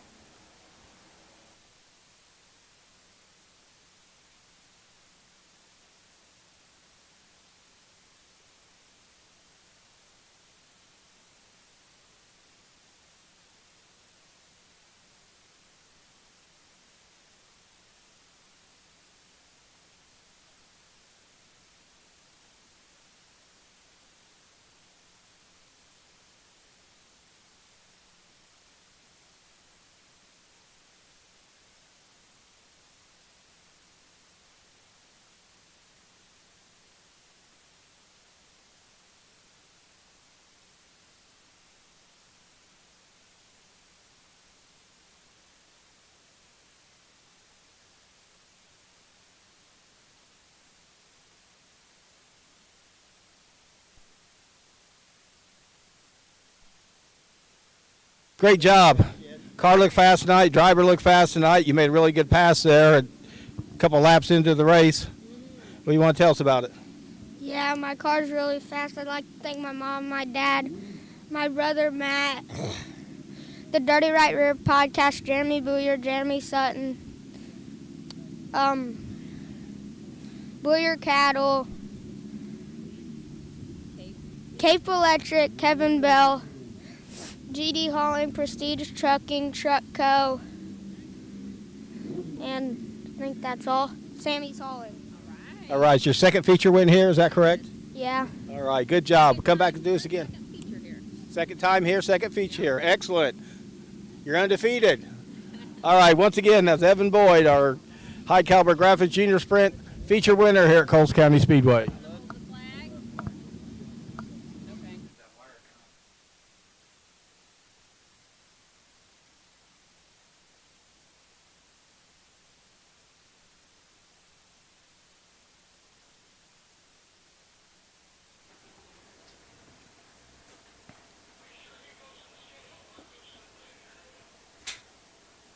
Up next, going to be the Spartan Transportation A-Class Wings for another 15-lap feature.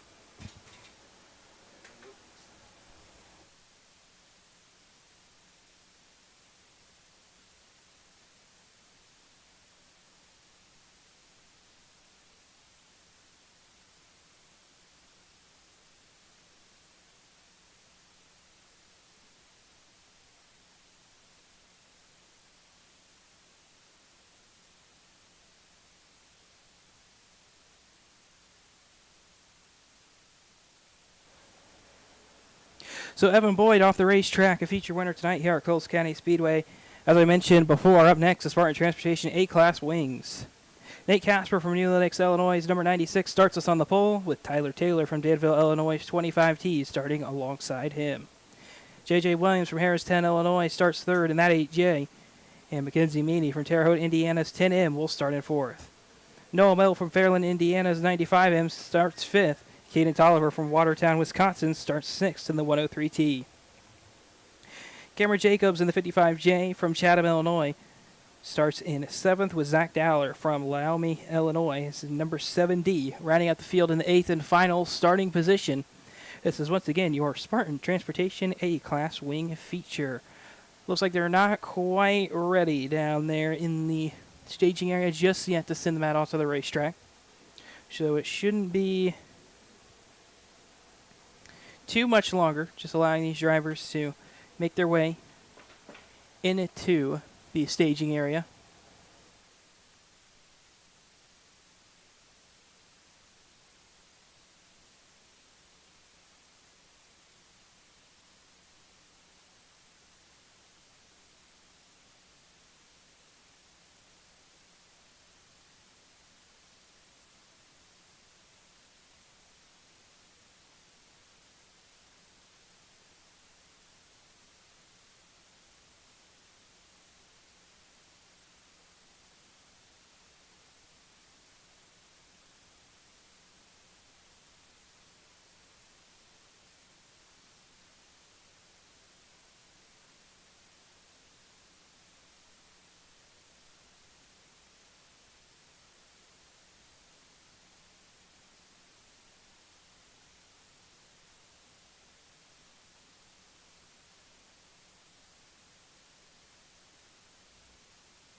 So have the word from race control. We're ready to go racing here on the Spartan Transportation A-Class Wing feature. 15 laps for these 8 drivers tonight. Nate Casper, Tyler Taylor, once again the front row. Row 2 being made up of J.J. Williams and Mackenzie Meany. Noah Mell, Caden Tolliver, row 3. And Cameron Jacobs, Zach Dowler, row number 4. Caution lights out around the racetrack here for the 15-lap Spartan Transportation A-Class Wing feature. Nate Casper once again bringing the pace speed down to a manageable level for this Spartan Transportation A-Class Wing feature. He'll head over to turns 3 and 4 with control of this field alongside Tyler Taylor through the start cone. They are green, and it's not a good jump for that outside lane at all. Tyler Taylor faded back almost to third as J.J. Williams had a great jump, but Nate Casper holds on to the lead, and so does the 25 Tia Tyler Taylor, who holds on to second. He's trying to slide all over the racetrack down the front stretch, trying to find an open hole in the defense of Nate Casper, but no hole was found at the end of lap number 1. Same deal through lap number 2. Cameron Jacobs trying to find his way around Caden Tolliver down there in the mid-pack. Now for second, Tyler Taylor's car starting to fall off. J.J. Williams trying to find a way forward. He gets to the inside through turns 1 and 2. No opportunity there. Trying it again in 3 and 4. Still trying that outside groove out. Man, just not enough. Tyler Taylor really rolling that outside very well. He'll shut the door on the inside as they go back through turns 1 and 2. 5 laps complete for Nate Casper, this time by Tyler Taylor holding on to second. J.J. Williams back to the inside in turns 1 and 2. Tries to throw the slider, wasn't enough room. Has to slam on the brakes not to run into Tyler Taylor. So they'll keep it organized, and Tyler Taylor is going to continue to hold on to that second spot for now. Great battle for second. Williams going to try to the inside once again, just cannot find the pace he needs. It's so close for Williams, but yeah, pace just is not there for J.J. Williams tonight. Halfway for Nate Casper this time. 8 complete, so the final time, picking up his second win of the year here at Coles County Speedway in the Spartan Transportation A-Class Wing feature.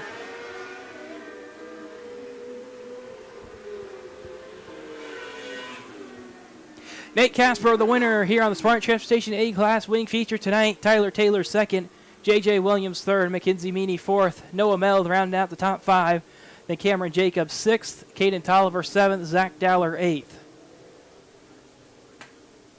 Nate Casper headed up over the scales before headed off to victory lane here at Coles County Speedway. Wait for the green light, and it looks like he'll get it. Nate Casper going to make the hard left-hand turn into Coles County Speedway victory lane. A feature winner tonight here at Coles County Speedway, his second feature win of the year. Now, once again, down in victory lane, back to our victory lane reporter, Kevin Mintz. Kevin, you're with a 2-time winner.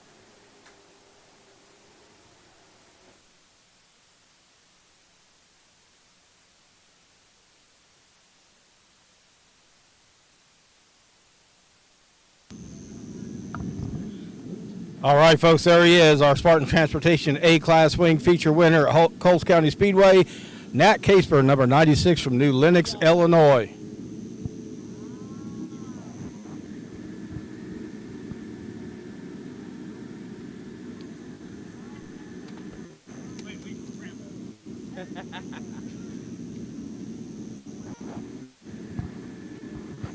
Hey, make sure when you're done, go to the scales. Go to the tech. Let me go down there and say your come over here. They'll get the pictures taken first before you start our interview. There you go. We're a little off plan here. All right, Nate, first of all, congratulations. The car looked really fast. You look fast. Once you got through the first couple of laps, you just kind of checked out and ran away. Yeah, thank you. It felt real fast. I was hoping that was the case. You never really know, though, so I was pedal down the whole time. Sweet. So how many times have you been here before? This will be my 5th or 6th night here, I think. Okay. I always had this kind of luck here. I don't remember myself. I got 1 win on the year. Besides that, not really. Wrecked in the feature a couple times, spun myself out a couple times, so happy to be back up here for sure. Yeah, come on back up because you look fast. You look like you're made for this track. You got any sponsors, anybody you want to thank? Yeah, well, first of all, thanks to Pops and Tony and Dad and Grandma and Mom watching at home for supporting me, and Dave at High Performance Lubricants, I-Haul, Altoffer Cat, Remington Auto Parts, Big Daddy Scrap, JR Hauling, Bodies by Dan, everyone that makes it possible, so thanks to all those guys. All right, thank you, Nate. Once again, everybody, Nate Casper, your Spartan Transportation A-Class feature winner here at Coles County Speedway.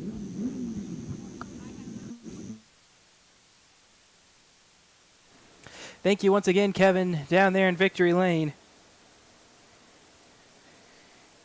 And up next, going to be our biggest feature in terms of class size of the night. It's the dirty right rear restricted micros.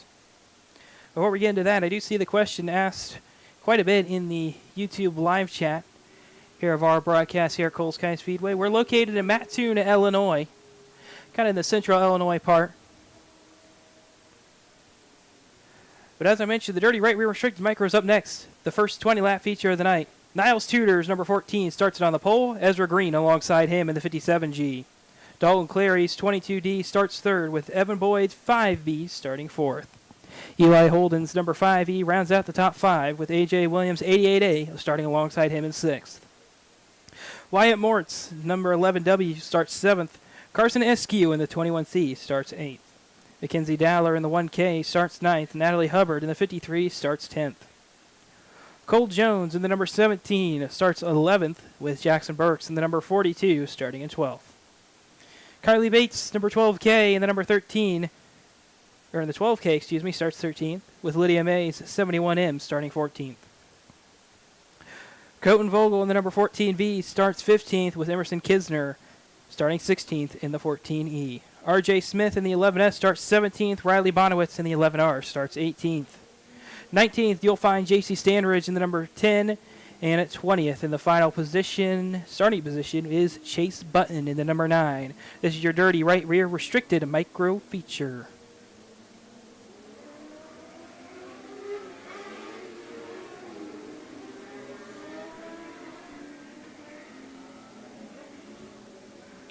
And before we get to the racing action on this one, once again, want to wish another happy birthday to not only our head of track, Brent Paul Day, but also an early birthday to Shannon LaRose, who is celebrating her birthday tomorrow. Both Paul Day and Shannon LaRose are spending their birthdays with us tonight as we put together another amazing night of racing. Once more, have a happy birthday, Paul Day and Shannon LaRose.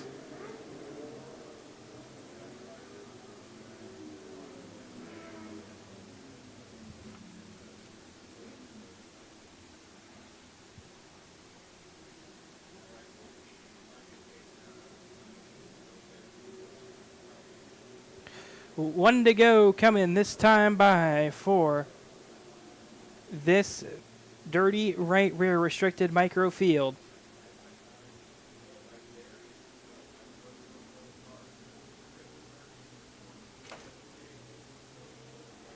I mentioned Niles Tudor, Ezra Green, this front row. Pretty experienced front row here at Coles County Speedway. We'll see what these drivers can do tonight. Here in a 20-lap feature, the field nice and organized in 10 rows. Double file here on the Dirty Right Rear Restricted Micro feature. Niles Tudor, Ezra Green to the start cone. We are green as they head off to turn number 1. Lydia May upside down off the initial start. Red flag is displayed. It was kind of a mess there right off the initial start. A lot of big stack up right in the mid-pack. Lydia May, who was on row number 7 on the outside, ends up on her side. Doesn't go all the way over. So not a complete flip. We'll call it a half flip.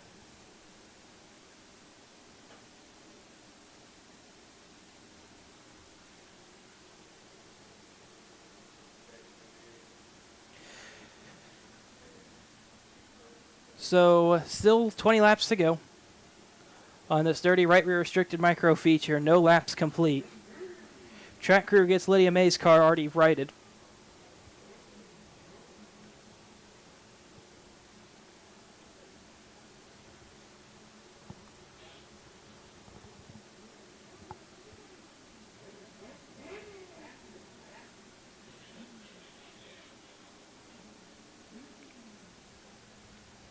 So track crew down there looking over Lydia May's car, seeing if the damage is too severe to continue. If not, we'll see her back out onto the racetrack rolling in just a moment. But I do fear the damage might be done for the number 71M. Some pretty heavy contact there on the left rear tire. She'll get going. And it looks like she wants to continue on in this race.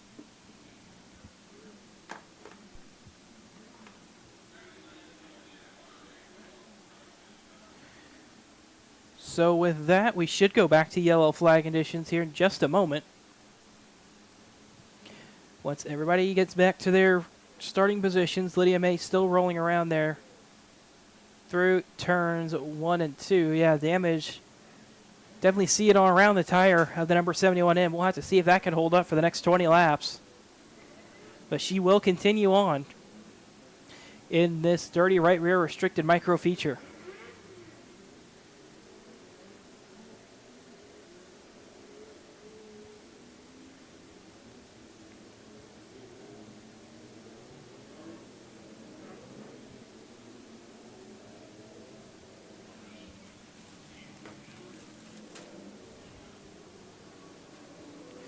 So it does look like almost everybody getting rolling. One car that did not get going, the number 57 Gia Ezra Green, the outside front row pole sitter.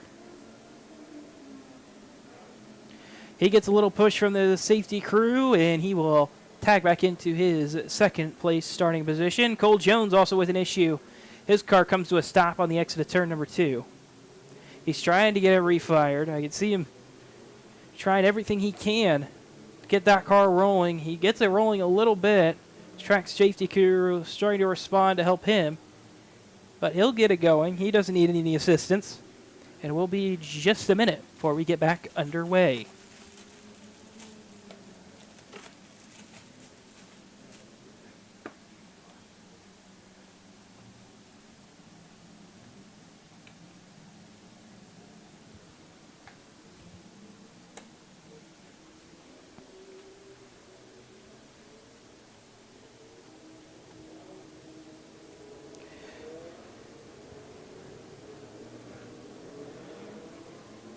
Field still trying to sort out the starting order with race control as they work their way past the flag stand into turns number 1 and 2 once again. But the Dirty Right Rear Podcast, which is the sponsor of the restricted micro class here at Coles County Speedway, the Dirty Right Rear Podcast is Southeast Missouri's dirt track podcast that focuses on dirt track racing in the Midwest, hosted by Jeremy Sutton and Jeremy Boyer. Many weekly Coles County Speedway drivers have already been on the show as they chase a track championship. Make sure you tune into the Dirty Right Rear Podcast weekly for amazing Midwest micro sprint content. Caution lights out around the facility. No laps complete on this Dirty Right Rear Podcast feature. Niles Tudor and Ezra Green, the front row still. They'll head past the start cone. They're green. They're going to keep it green. Race control, or at least our flagman didn't like it initially, but we will keep it green as through goes the whole shot of Ezra Green. Green will lead lap number 1 as Evan Boyd rounds the outside to Niles Tudor, and Tudor's car just does not have the pace. Dalton Clary clips the left rear of Eli Holden's car. He'll come to a stop on the backstretch, and Colton Vogel had to take evasive action there to avoid running into the back of him. He'll get it refired. And we'll see what the call is here from race control. Don't know if the thing just stalled on him or maybe something a little bit more amiss on that 22D car. Started third. He's going to have a tough way to go back to the front. This restricted micro class.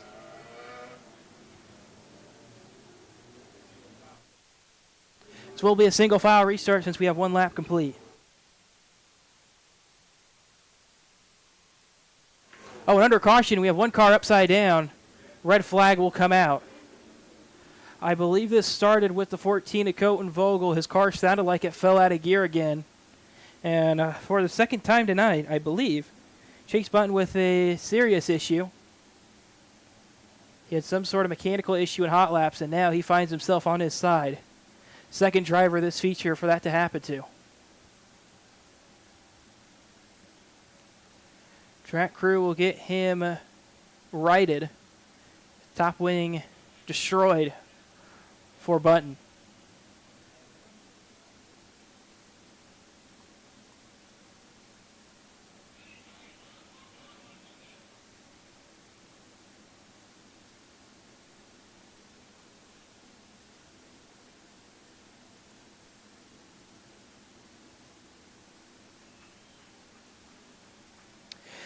He's out of the race car. Great sign to see. Chase Button outside the race car. It wasn't too hard of a flip, it didn't look like. But definitely caught him off guard, it looks like. He is talking it over with the safety crew down there next to his race car as he looks over it, inspects the damage before he makes the walk back to the pit area, it looks like. Or he's going to talk to one of his crew members up here at the grandstand.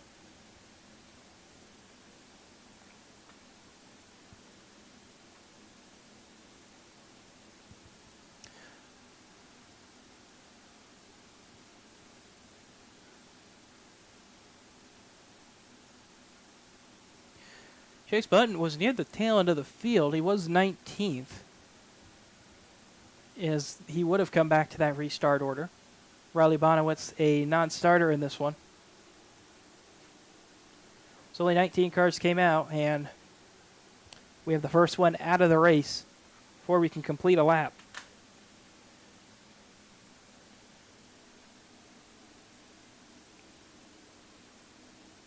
And I've got word from our infield reporter down there. He had a stuck throttle. Tough break for him here on this one. It's a brand new car for him as well, so hopefully damage isn't too severe for Chase Button. He can get that car fixed. But man, tough way to break in a brand new race car for Chase.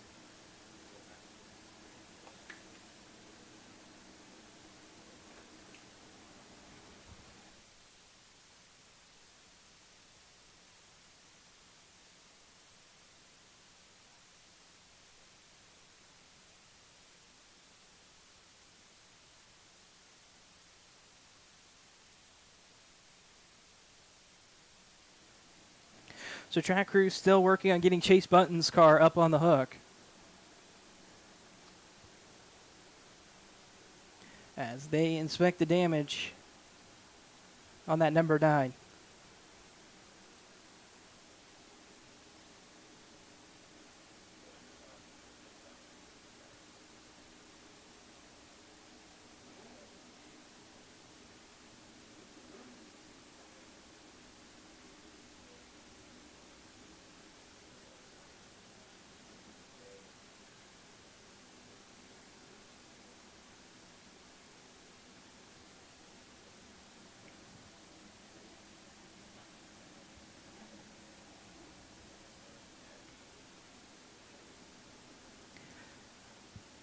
Now, so it appears, coming back on this incident,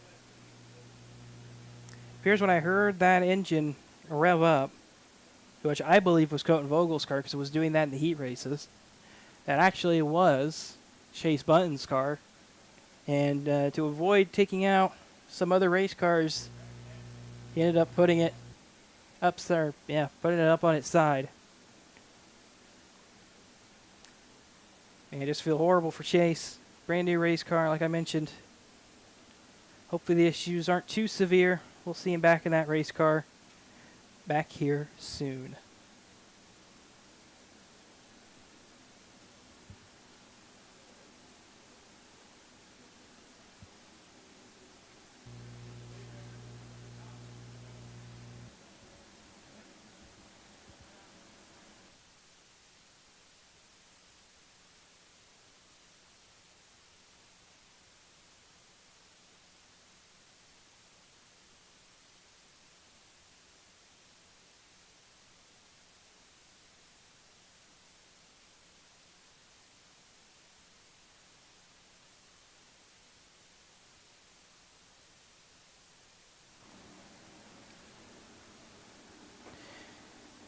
And it looks like he locked it up. Locked up the brakes, trying to get the car to shut off. So yeah, tires aren't rolling. So it did take them a little bit of extra time to get that car up on the hook.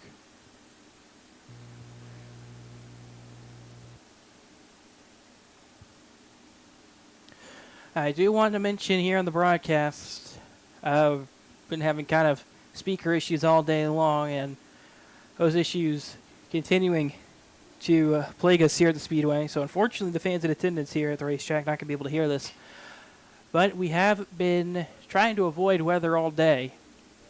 And unfortunately, as we come back to yellow flag conditions, I'm looking at a storm forming to our southwest of the racetrack. over there right now up towards, well, it looks like it's going to go through Springfield. So obviously that cell will stay west, but if we get something a little bit more further south, I can already see something kind of trying to form down there. Unfortunately, that would end racing if we can't get all the features in. But we've got a lot of time until storm cell would get here, it looks like. Just by going around the various weather radars in the area, Indianapolis and Evansville, the other two that are closest. I don't see any storms that would be a threat at the moment, but that could obviously change here. These super humid conditions here in central Illinois. It's currently 79, feels like 88 here in Mattoon. 93% humidity with extremely low winds. Should be coming 1 to green this time by. Ezra Green will have control of the field with 19 laps to go, only one complete.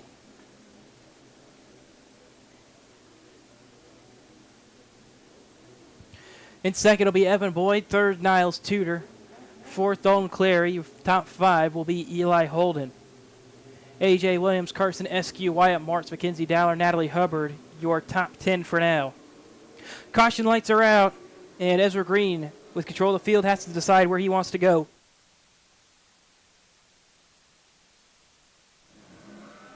Ezra Green to the bottom of the racetrack here as he passes the restart cone, and we're back green on the dirty right rear restricted micro feature.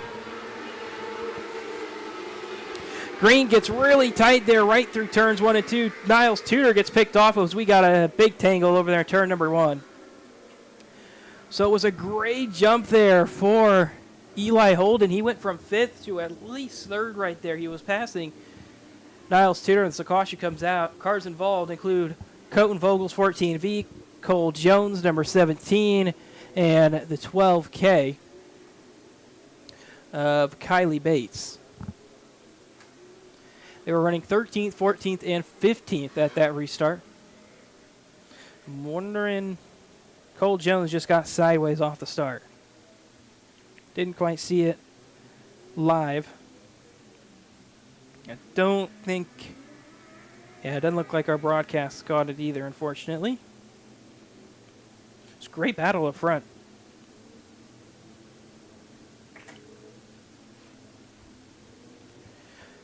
Another word from our infield reporter, Kevin Benz. Yeah, he's looking at that number 71 machine, Lydia May. That left rear damage starting to become worse on the tire, it sounds like. He doesn't think that tire is going to last 19 laps. So we'll have to see if that'll be another caution or if she can get off the racing surface.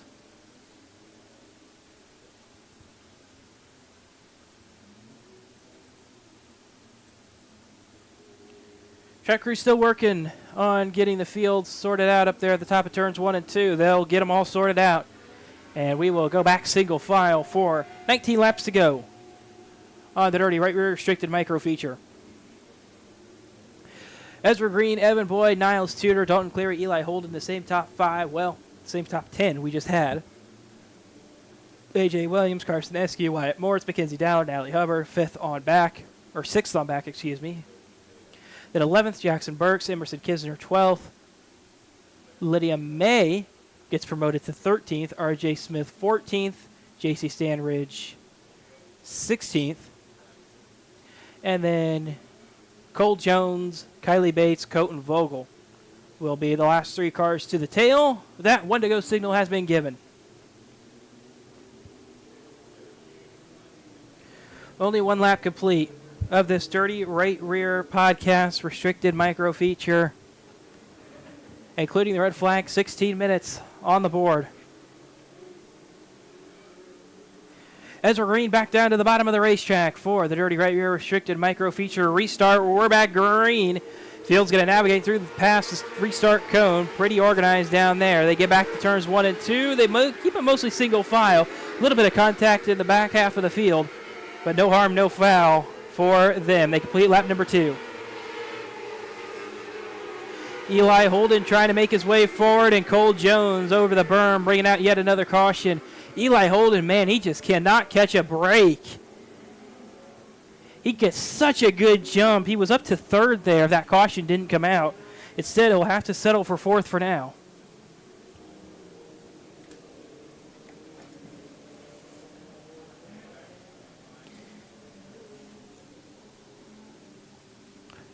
Evan Boyd, Eli Holden, he needs these cautions to have a chance to keep up with Ezra Green and the field out in front of him.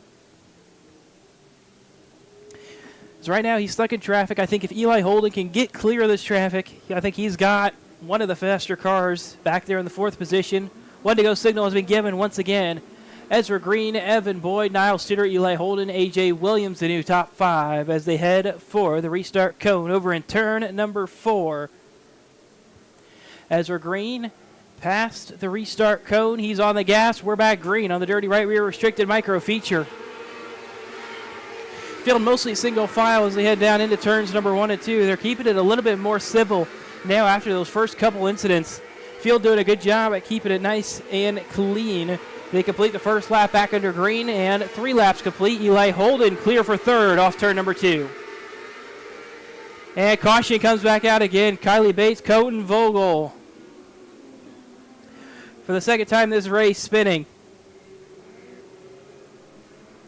In turns number 1 and 2, this situation going from bad to worse for those two drivers.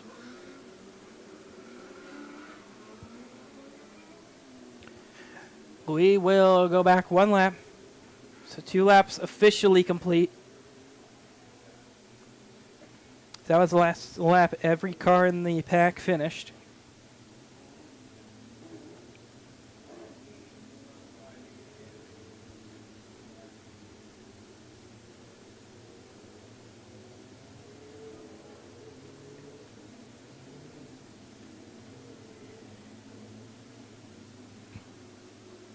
Safety crew getting a workout in this feature. If you notice, the fire crew in particular have a special fire suit that was made by Hot Shoe Racewear, which is the choice of the Coles County Speedway safety crew when it comes to on-track safety. Based out of Pennsylvania, Hot Shoe Racewear offers custom fire suits, gloves, undershirts, flags, trailer curtains, and so much more. If you need custom racing equipment, check out Hot Shoe Racewear at hotshoeracewear.com. 1 to go, signal coming at a point. Ezra Green, the leader. Evan Boyd, second. Niles Tudor, third. Eli Holden, fourth. A.J. Williams, fifth.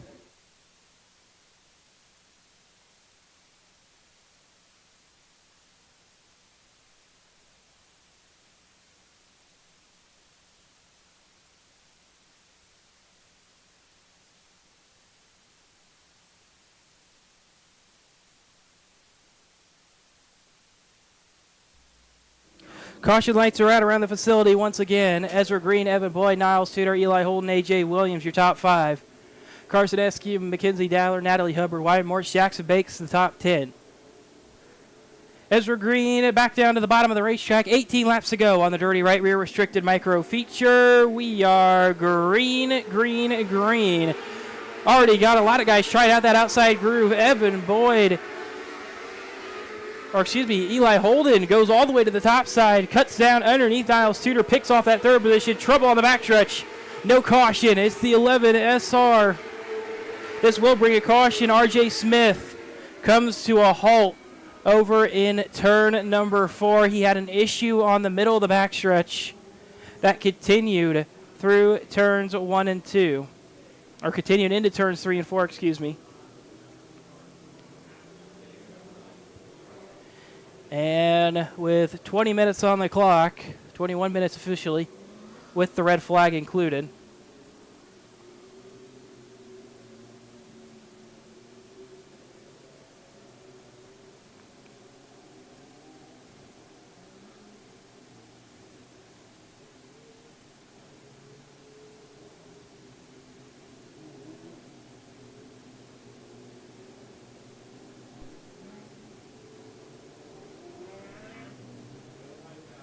Caution lights out once again. It'll be a late go on this one. They're trying to keep it going. Ezra Green, Evan Boyd Eli Holden, the top three as they head for this restart.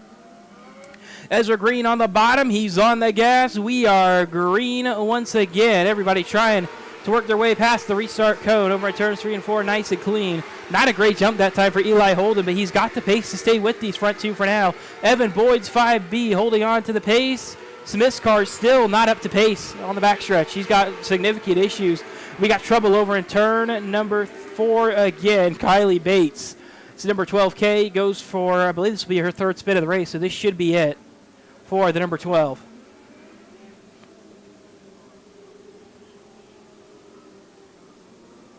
We do have a 2-spin rule here at Coles County Speedway. After the second spin, unassisted spin, you are out of the race. They might count this as the first one that was unassisted, but since it was her third, no, she is going to go to the infield after the command from race control. So, yeah, her race is done after 3 spins. One may have been assisted. These last 2 I don't think were.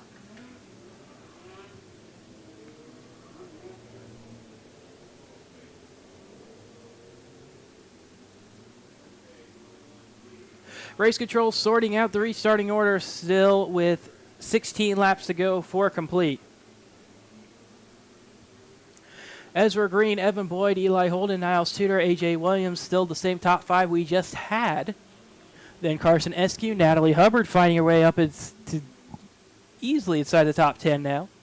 Having a great run there herself. Mackenzie Dowler 8th, Wyatt Mortz 9th, Jackson Burks 10th. That'll be the top 10 as they come back to the restart. Cars out of the race include Riley Bonowitz, Chase Button, and Kylie Bates. Those are the only 3 out of the race.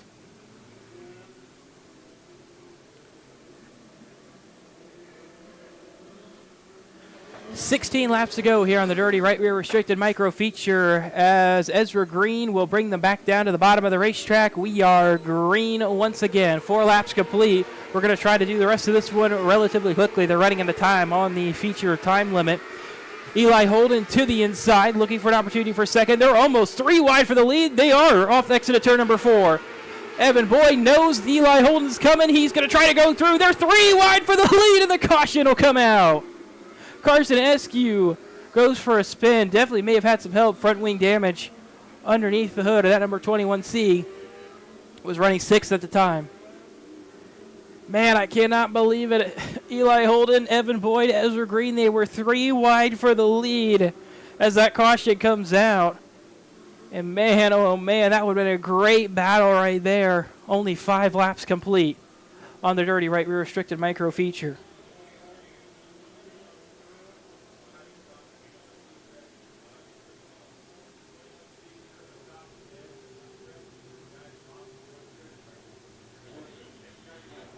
Track crew is going to take a look at the 21C of Carson Eskew here.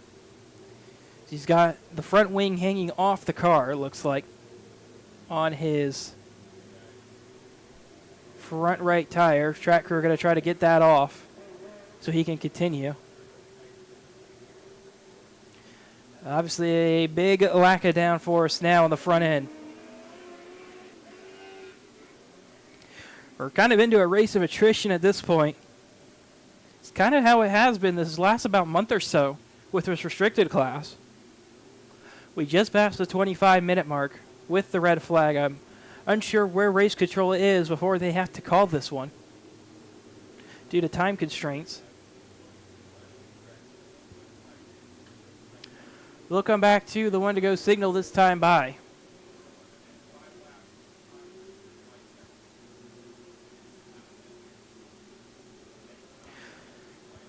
Ezra Green, Evan Boyd, Eli Holden, Niles Tudor, A.J. Williams, the top 5.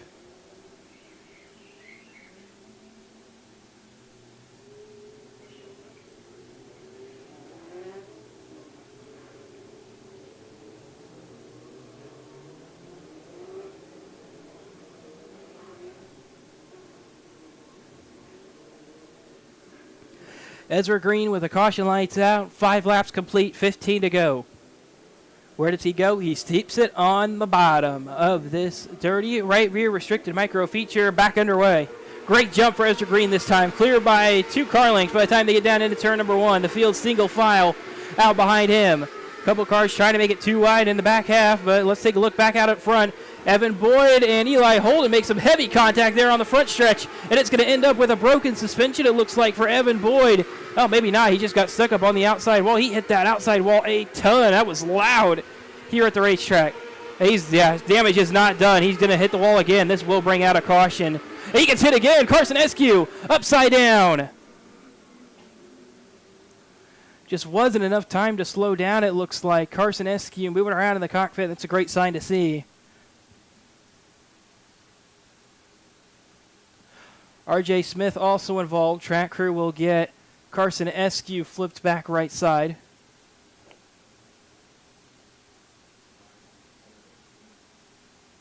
Evan Boyd seems to be okay as well. Obviously his car going to go up on the hook. Some heavy, heavy damage on the number 5B. Eskew wants to continue. After going upside down, I could see him in the cockpit. Track crew looking at the top wing once again. A lot of damage for Carson Eskew.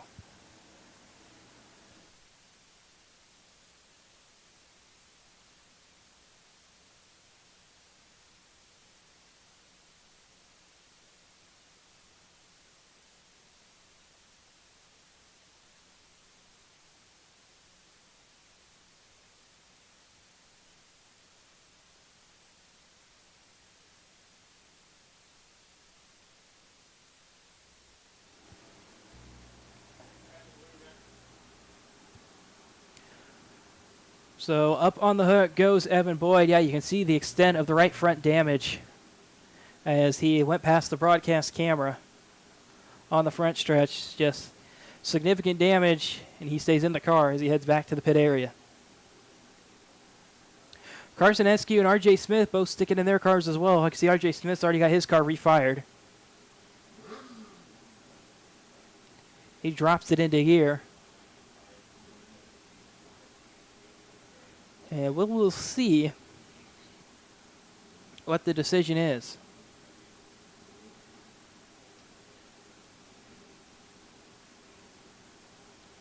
Wrecker coming out for one of the cars. I believe it will be Carson Eskew. Eskew's damage too severe to continue, it looks like, unfortunately.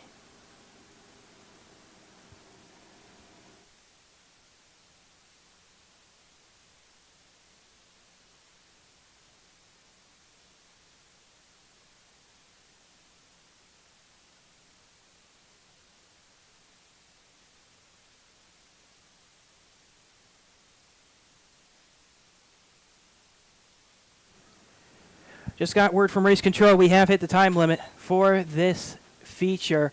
Next restart will be a green-white checkered finish. We've got a lot of good cars up front that can battle for this one. On a green-white checkered, who gets the advantage was the question.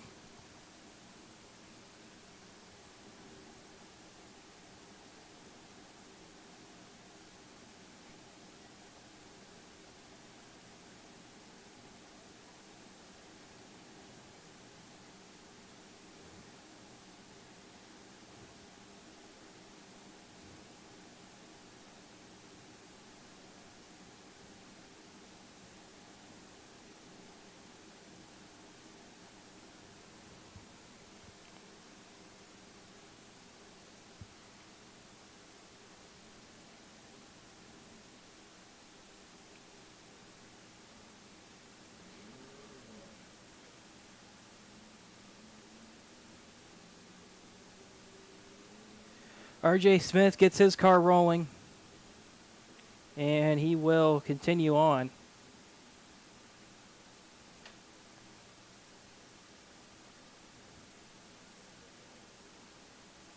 Back to yellow here for a green-white checkered finish here at Coles County Speedway.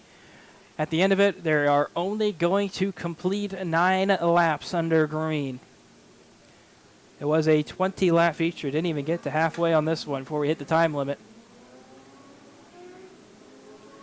Have to let everybody cross the timing line to get this all sorted out. Evan Boyd's car did accidentally set a 7-second lap time.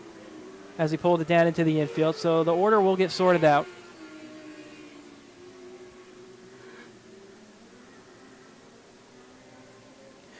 Looks like Ezra Green will be your leader coming back to this restart.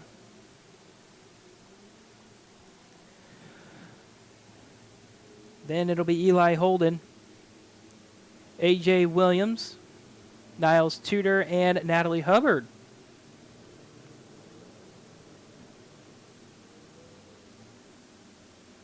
Do you want to mention that run Natalie Hubbard is having? She started in the top 10 after that first incident. She kind of faded back a little bit. Now she has found herself inside the top 5 with a great chance to win this one if the leaders tangle.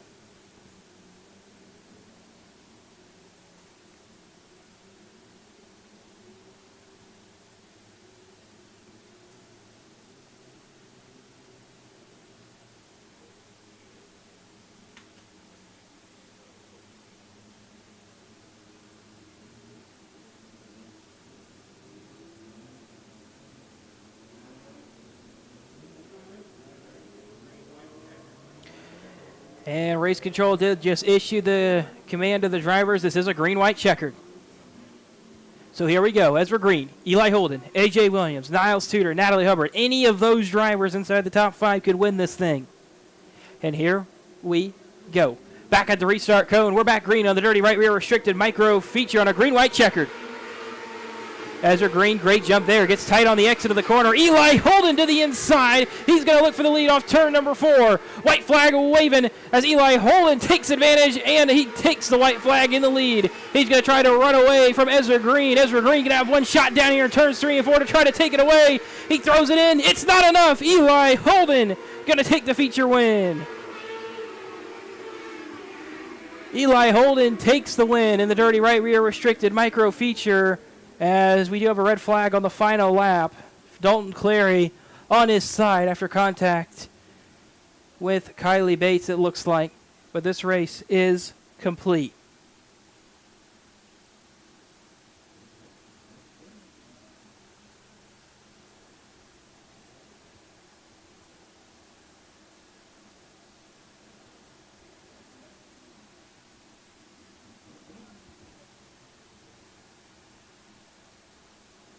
Track crew will help Dalton Clary get back to the pit area, it looks like.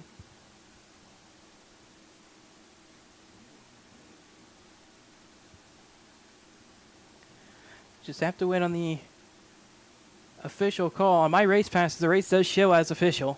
And yep, Stanbridge heads back to the pit area.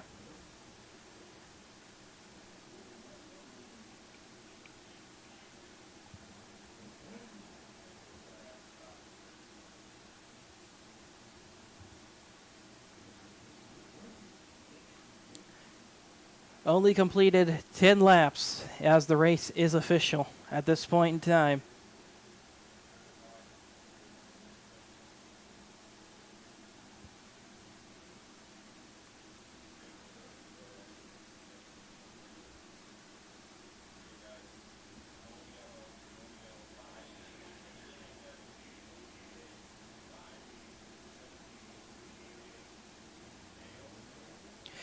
Yep, race control says it. This race is official. Eli Holden, your winner. Ezra Green, second. A.J. Williams, third. Niles Tudor, Natalie Hubbard, the top 5.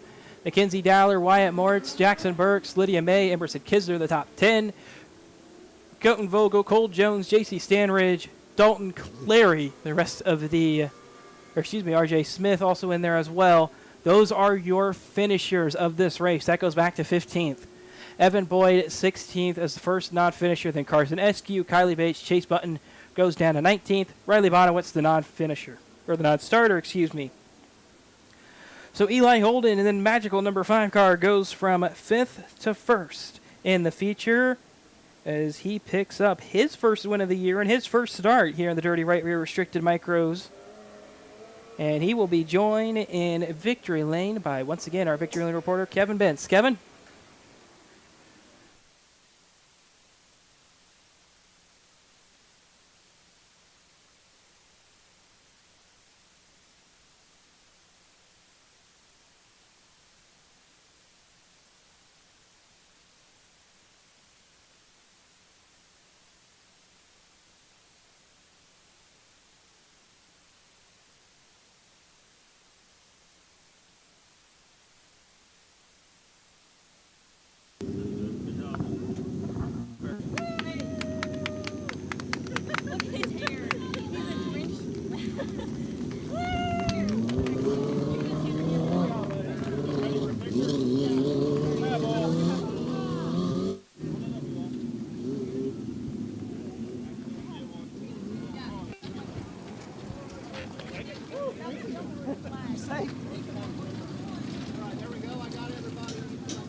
All right, hey, winners, Victory Lane here with Eli Holden from Princeton, Indiana, your dirty right rear restricted micros. Long race, a lot of stopping, a lot of going. How'd you get to the front? Really just try to stay concentrated and patient. In the micros, you just got to be patient. The more patient you are, the better. And it was green, white, checkered, so I knew I couldn't be as patient, still be as patient as possible. And try to get some momentum off the top. And ended up working, had a bunch of momentum going down into 3 and 4. Took the lead off 4 and just held on from there. So. Yeah, I like your word patience. Some of your other race partners there could use a little bit. I mean, it kind of makes a mess of things, but it is what it is. You got anybody you need to thank? Any sponsors? Or? Yeah, everybody that came out in the grandstands, everybody back in the pits, Monty Windows and Doors, Jerry Petty, Petty Performance Racing, England Machine and Tool, Mickey Bullock, Digmore Excavating, everybody else that helps me and supports me. Couldn't thank anybody enough, and see what we can do in the A-Class non-wing. All right, thank you, Eli. Good luck. Thank you. Congratulations. Once again, that's Eli Holden, your Dirty Right Rear Restricted Micros feature winner here at Coles County Speedway. Thank you once again, Kevin, down there in Victory Lane. And with that, we have 3 features left to go. We're halfway through the night. Hopefully these last 3 aren't going to be as messy as that restricted class was. Up next will be the Outlaw Wings, another 15-lap feature up on the books. Only 9 cars in that class.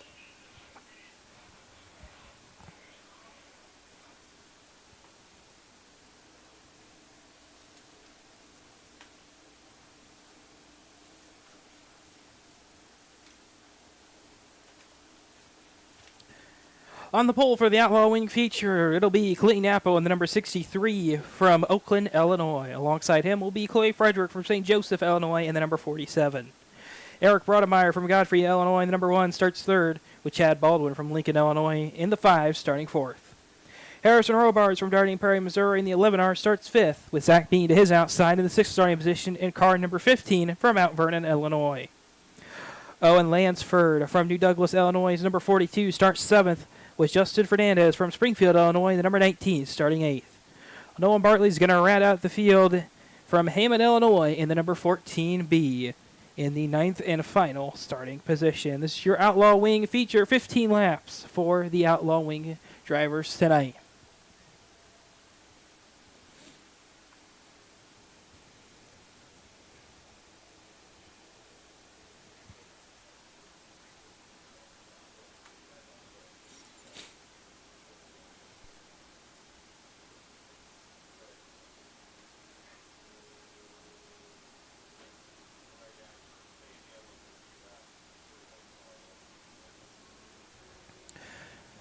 We are going to keep it yellow for a few laps, it sounds like. We're going to work the track in just a little bit. Try to make this a little bit of a better racing surface before we send the Outlaw Wing feature to the green.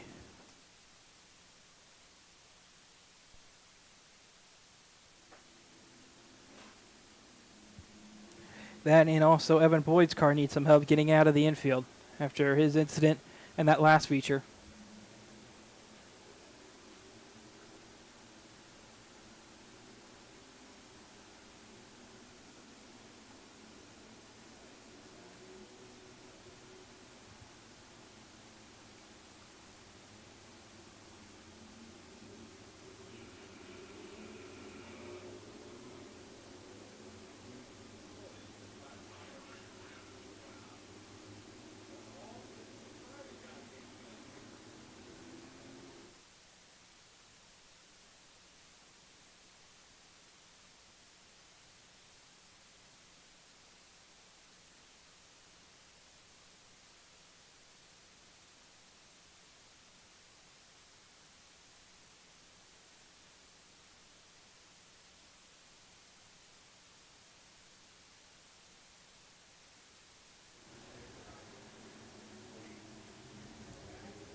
going to take a little bit extra time here to get Evan Boyd's car up on the hook. And unfortunately, under this little delay, that storm that I mentioned that was out by Springfield, it just kind of changed directions. Was going northwest, or northeast, excuse me, would have missed our area entirely. Now it's kind of really shifted to go really kind of direct west. So definitely going to be into some issues here if this racing actually goes on for too long. I would guess we're probably at least hour and a half out from that rain getting here. Obviously, if we get another feature like that one we just had, going to be kind of a tough situation to try to get it all in. That storm just west of Springfield right now.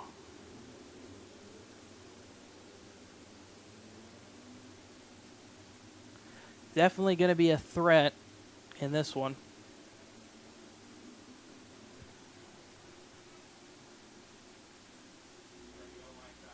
Caution lights going out around the facility, it sounds like.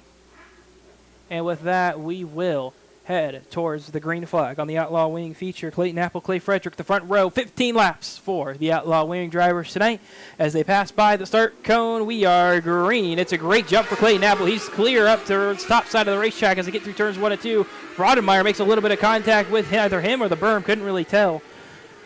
But the field will complete lap number 1, mostly single file, as they work their way back through turns 1 and 2. Definitely a lot of differing lines here early on. The front runners kind of were hanging down there on the bottom of the racetrack. The guys back in the mid-pack, further back, Clay Frederick almost into the outside wall of turn number 4. Trying much higher up on the racetrack. Caution will come out. We got a spin over in turn number 4. Owen Lansford's number 42 goes for a spin.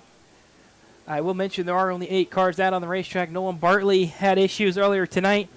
Those issues obviously terminal from both the hot laps and the heat races. So only 8 cars made it out onto the racetrack. Owen Lansford will drop back to 8th. He was running on the tail end of the field, it looks like.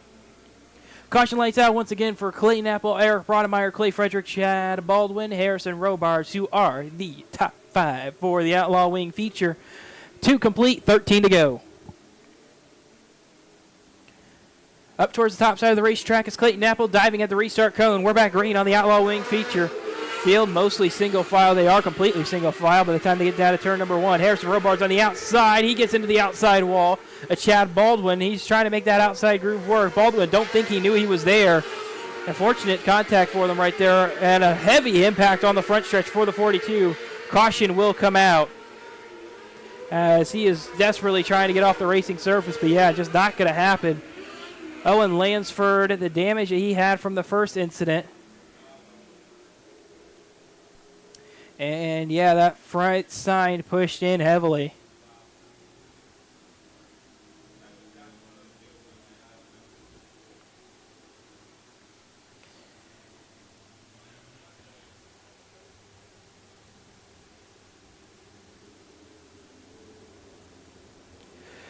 Wrecker going to come back out onto the racetrack as our infield reporter takes a look at the number 42, looking at the damage to see if he can relay some information to us back here in the booth. Track crew looking over some debris up at the top side of turn number 1 and on the front stretch here. He smoked the outside wall, it sounded like. Definitely one of the harder hits tonight. Just overall tough break for him. Caution lights will be going out this time by 1 to go signal coming to the Outlaw Wing feature as they come back across the start line. Clayton Apple lead him back to green. Eric Brodemeyer 2nd. Clay Frederick 3rd.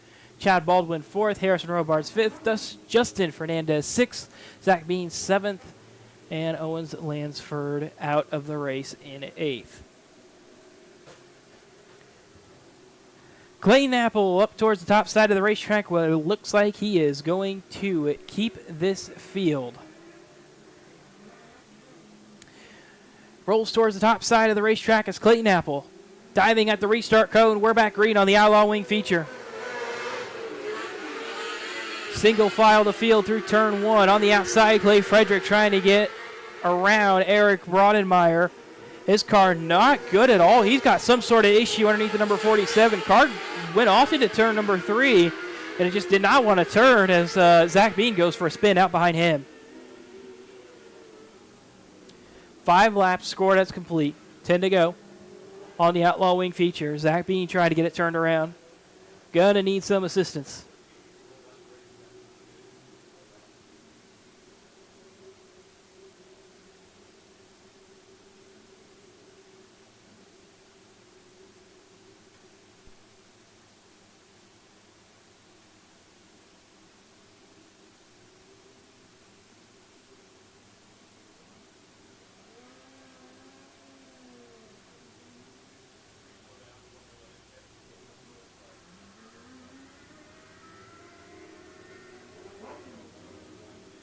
Caution lights going out around the facility once again.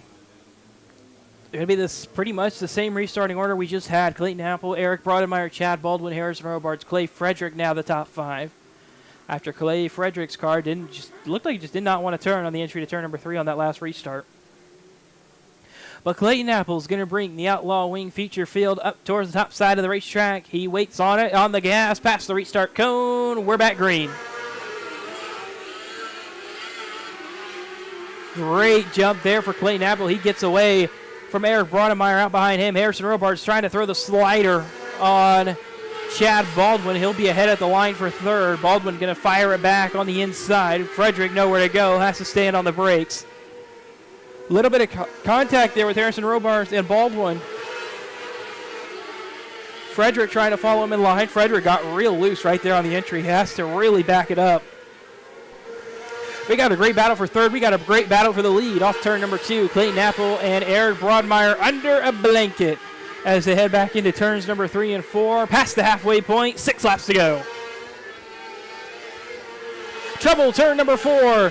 Clay Frederick goes for a spin, and the caution will come out just as Clayton Apple had a great 1 and 2 and was getting away from Eric Brodemeyer.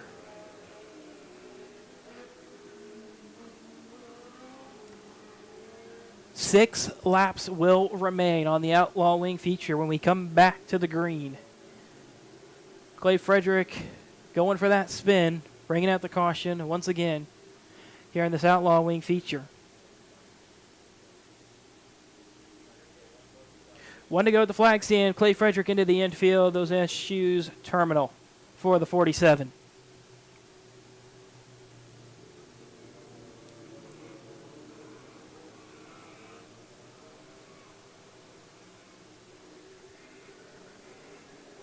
Once again, same top 3, Clayton Apple, Eric Brodemeyer, Chad Baldwin.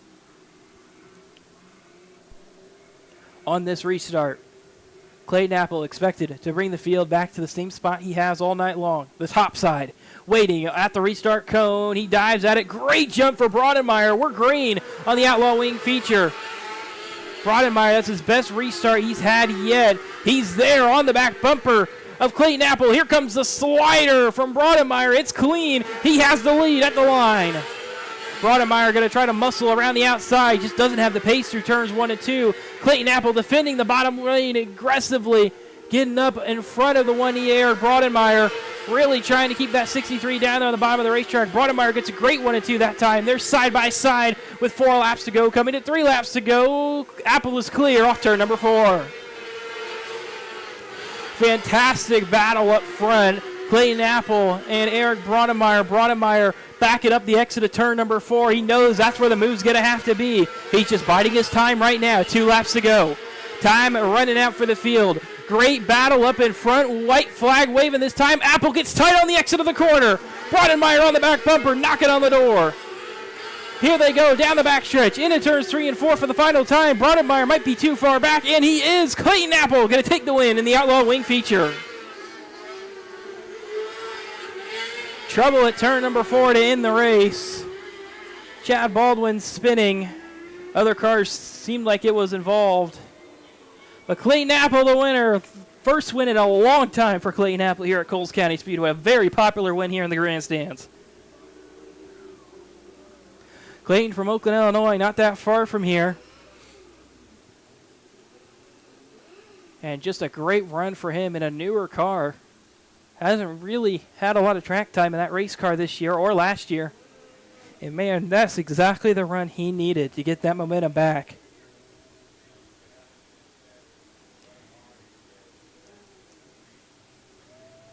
Didn't win last year. Or if he did, not showing on my race pass for whatever reason. Here at Coles County Speedway. Clayton Apple, a very popular winner here at Coles County Speedway. Picking up his first win of the year in that number 63 machine as he heads over the scales. Eric Brodemeyer second, Harrison Robards third, Justin Fernandez fourth, Zach Bean fifth, Chad Baldwin sixth, Clay Frederick out of the race in seventh. Same thing with Owen Lansford in eighth. Nolan Bartley was the non-starter. Clayton Apple for the first time in this new victory lane. He'll go past it. Need some directions as he goes by the grandstands one final time. I mentioned very popular win for Clayton here.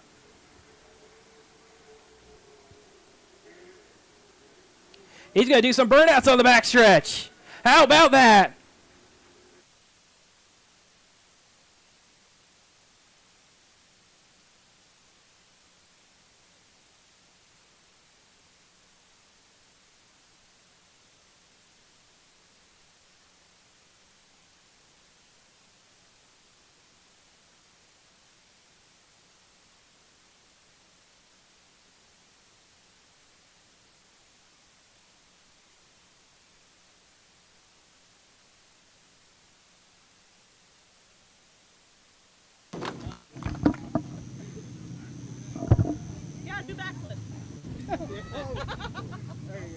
Just once. I know. Well, he wouldn't be floating in the lake. He'll be all right. We're going to go up there. All right, get up there.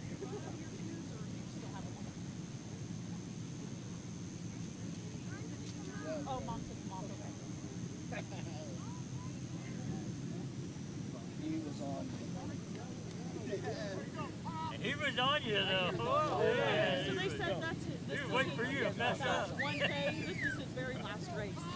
They're selling everything after tonight. All right, we're down here at Victory Lane at Coles County Speedway with Clayton Apple, your Outlaw Wing feature winner. Clayton, is a heck of a battle between you and Eli there the last several laps. Talk me through it. Yeah, I started out pull, was hoping I could pull away and just have an easy race till the finish. Then I noticed he was going to be there. He kept on giving me a little bump on the restart, and I just had to think, oh, somebody's going to be there. So I knew that he was there. I just didn't know when he was going to make his move. Yeah, he made one, tried to make one there toward the last lap. It kind of backfired on him a bit. He got a little loose there too. So yeah, gave me a little shot in the shorts going into one, and that's the way it is, right? Yep. All right. So you got a happy family here. You got anybody here you want to sponsors? Anybody you want to thank? Yeah, I'd like to thank Engler Machine and Tool, Fifth Farms, East Farms, Mom, Dad, Grandma, Grandpa, all my friends that showed up, my girlfriend. Thank you to everybody coming out and watching. Runaway Chassis.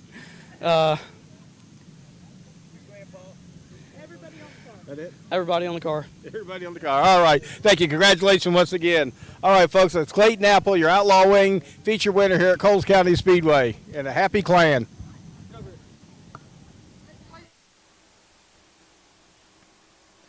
Thank you once again, Kevin, down there in Victory Lane. A very popular winner here tonight at Coles County Speedway. What the fans love to see. And what I love to see right now, looking at the radar, that storm has slowed down. We might have at least 2 hours to get these last two features in. Up next, going to be the Mod Light feature. 15 laps for them tonight for their 7 cars.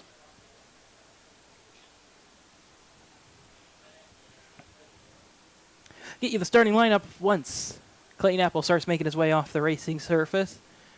We have extremely happy driver down right there on the racetrack.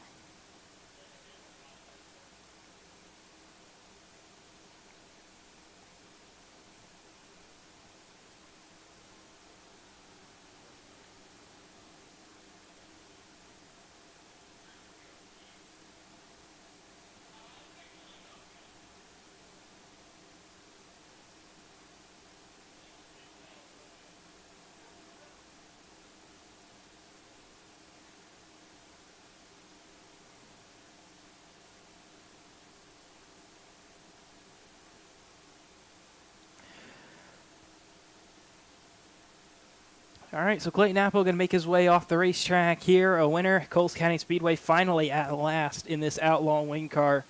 Up next, like I mentioned, the Mod Light feature, 15 laps for their 7 entries tonight. On the pole from Harrisburg, Illinois, it's Matt Suzuki in the number 28 car. Alongside him from Steelville, Illinois, it's Austin Park in the 27P. Starting third will be J.R. Wiltermude from Windsor, Illinois, and then 93J with Danny Jolly from Christopher, Illinois, in the U2 starting fourth. Dustin Wiltermude will start right behind J.R. in the fifth starting position in the 7W from Windsor, Illinois as well. Jimmy Arthur from Mitchell, Indiana starts sixth in the 15. And finally, Andy Park from Steelville, Illinois, in the 17P starts in seventh.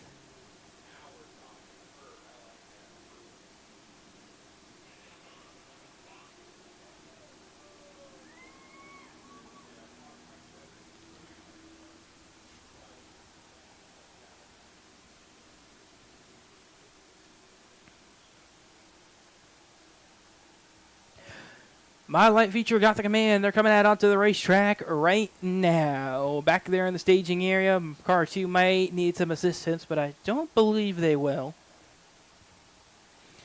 As everybody heads down towards the tech shed from the last feature.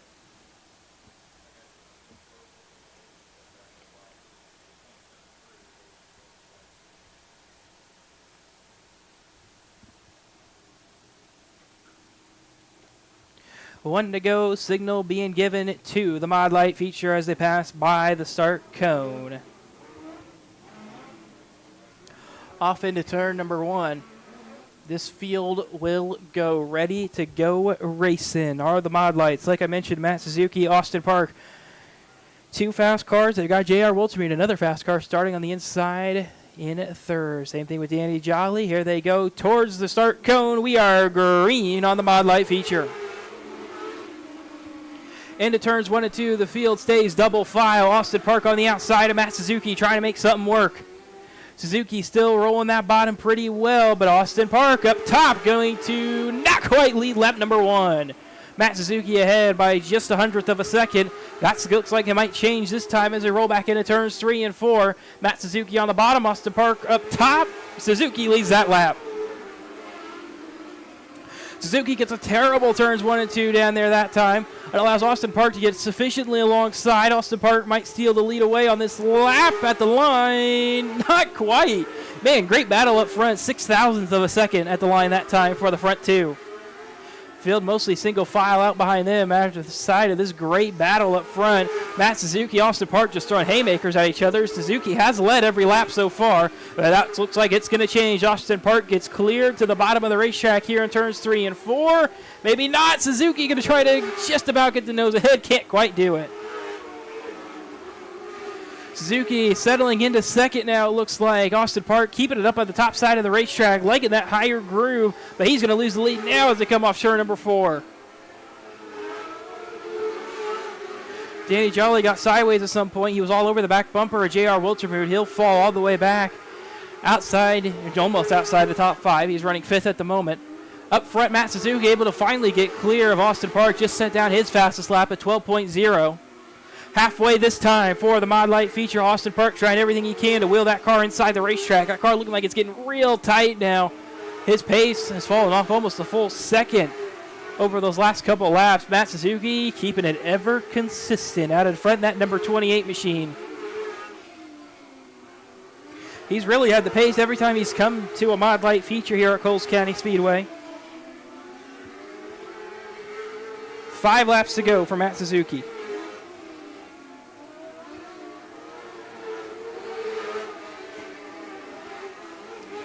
Field still mostly single file. Danny Jolly tried to work underneath the 7W of Dustin Wiltermude. Couldn't find anything down there. 4 laps to go as Dustin Wiltermude starts working on J.R. Wiltermude for the 3rd position. He'll go to the outside. He will fire around him easily through turns 1 and 2. J.R. going to fight back to the bottom. If he can hold on to that position, almost does. He will. But 2 laps to go for Matt Suzuki up front. Still looking for that elusive first win here at Coles County Speedway. Matt Suzuki into turns 3 and 4. He'll take the white flag for the first time here at Coles County Speedway. Trouble, turn number 2. The 93J of J.R. Wiltermude goes up over the berm. And Matt Suzuki's first win now going to come under threat from Austin Park on this next restart. Man, he was clear by over a second. Race was all but wrapped up for Matt Suzuki, the exact thing he didn't need in that number 28 machine. These two guys so equal that entire race, and that unfortunate timing of the spin from J.R. Wiltermude may change the outcome of this race. Matt Suzuki, the leader on this next restart. Then it'll be Austin Park, Dustin Wiltermude, J.R. Wiltermude goes to the tail, so Danny Jolly gets promoted to 4th.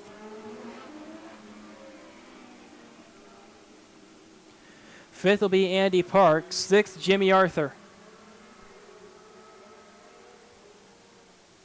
A little bit of confusion from the drivers here as they will go double file.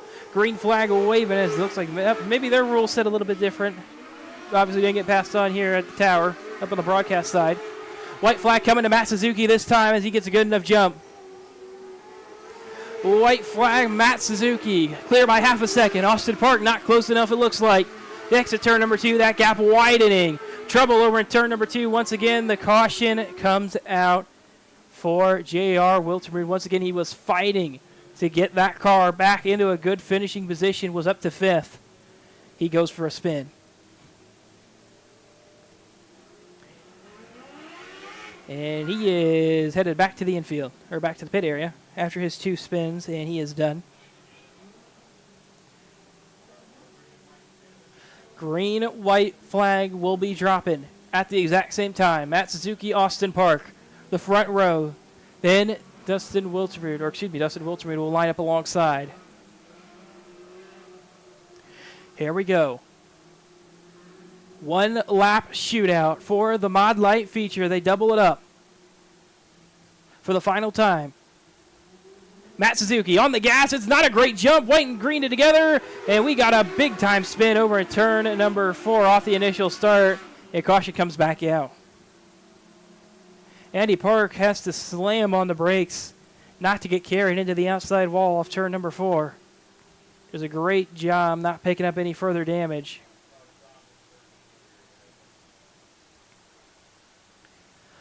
The Mod Light field comes to a stop to allow for Andy Park to get refired.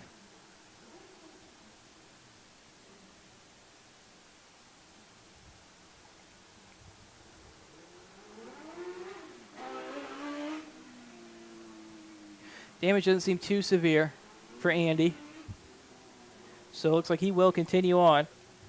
This restart, as they are on my race pass, the official restarting position: Matt Suzuki, Austin Park, Dustin Wiltermude, Danny Jolly in 5th, it looks like. J.R. Wiltermude, of course, off the racetrack. Andy Park off the race to the tail. Jimmy Arthur up there into officially 6th, it looks like. Or 5th, excuse me. 1 to go here at the flag stand for Matt Suzuki. A lot of damage to the 7W, Dustin Wiltermude's right rear. Hopefully it doesn't be a factor in this one. Once again, green and white flags will drop together. Matt Suzuki looking for a better jump this time that doesn't sack up the field. He waits on the gas. He is going. Green and white flag together. Austin Park got a pretty good jump as well, but I don't know if it's going to be enough to have a shot down here in turns 3 and 4. It will be clear by several car lengths. Austin Park throws it into turns 3 and 4. Checker flags waving. Matt Suzuki takes the Mod Light feature win. Matt Suzuki holds on for the Mod Light feature win. His first ever win here at Coles County Speedway in that number 28 machine. He'll make the hard left-hand turn into victory lane as Mod Light field stacks up behind him. Lets him go on in. Austin Park 2nd. Justin Wiltermude 3rd. Danny Jolly 4th. Andy Park 5th. Jimmy Arthur 6th. J.R. Wiltermude in 8th. Or 7th, excuse me, out of the race.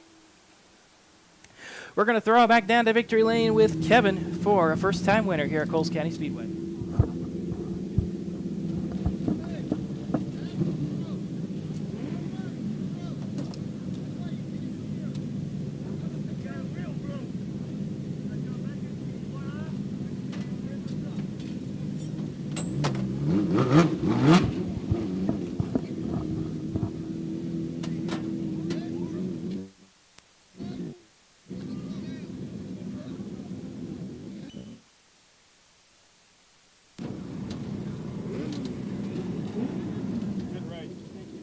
Matt. Thank you. Appreciate it.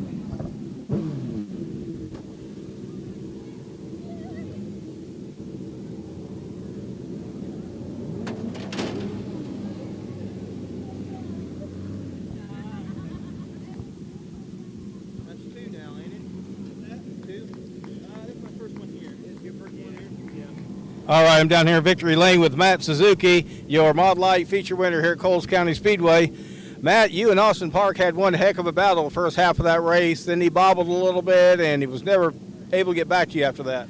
Yeah, he definitely had the line there. I saw he'd get a lot of momentum on me. The bottom was really choppy down here, and I get to hop in. And once I felt like I had him somewhat clear, like driving there a little deeper and kind of take his line away. And I felt pretty good once I took his line. Yeah, what really impressed me is how clean you guys raced one another. Yeah, no, me and Austin raced a lot together. We raced a lot of the same tracks, and I always liked racing with him, his dad Andy. We're all good friends, and no, we had some good racing, that's for sure. Cool. You got any sponsors, anybody you want to thank? Yeah, I'd like to thank Riggs Fiber, let's see, MBL Farms, Odom Specialties, Rick Odom, and ProTech Fiber.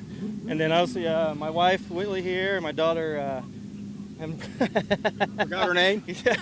Yeah. Anyways, thank you. I appreciate it. I'm having a brain fart. No, that's fine. It's a good-looking car. Is that a fairly new car? Well, it was new last year, but it's a 22. Never was put together. I ran it about 10 nights last year, but it's the same one I had last year as well. All right, cool. All right, folks. That's it from Victory Lane. Matt Suzuki, our Mod Lights feature winner here at Coles County Speedway. Take it away, Casey.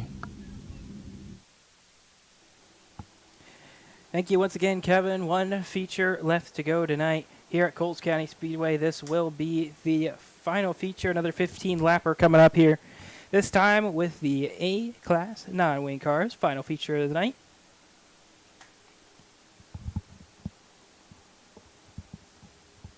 On the pole will be the 51B of Parker Bupp from Farland, Indiana. Alongside him will be Eli Holden from Princeton, Indiana in the 5E. Parker Bupp is in the 51B. Nate Casper from New Lenox, Illinois, the number 96, starts third, with Nolan Bartley's number 14B from Hammond, Illinois, scheduled to start in fourth. Fifth will be Mackenzie Meany from Terre Haute, Indiana, in the 10M. J.R. Carter from Charleston, Illinois, in the 456, starts sixth. Danny Hayes, number 211, also from Charleston, will round out the field in the seventh and final starting position. This is, once again, your A-Class non-wing feature. Last feature of the night. All this feature racing has been absolutely phenomenal. Amazing racing from every single class tonight has had you on your edge of your seat at home all night long.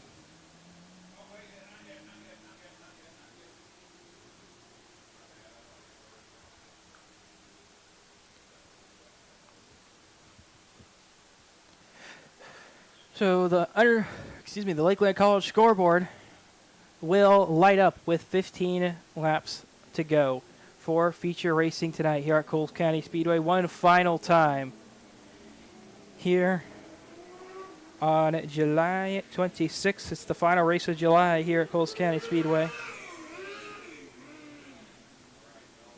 Caution lights are out around the facility for hopefully the final time. Parker Bupp, Eli Holden, Nate Casper, Nolan Bartley, the front two rows for the A-Class non-wing feature as they head for the start cone, and we are green. Off into turn number one goes Parker Bupp on the inside. He has a horrible entry to turn number one. That's going to allow Eli Holden to go through for the whole shot lead as Parker Bupp tries to fight back to the inside through turns 3 and 4. No opportunity there. Eli Holden on the point and in the lead, but here comes Parker Bupp through the inside, throws kind of a not so clean slider, but I don't think there was contact. So Parker Butt back to the lead. Eli Holden back to second. Nate Casper into fourth as one car with an issue into the infield. Looks like it's Danny Hayes. And it is, in fact, Danny Hayes, number 211. Parker Butt clear by almost a second over second place Eli Holden. Then it's an additional 3/10 back to Nolan Bartley in second. Nate Casper running in fourth has Mackenzie Meany all over his back bumper. Meany herself has another car on her back bumper, and that's J.R. Carter. Now the field kind of getting spread out here as they complete lap number 5.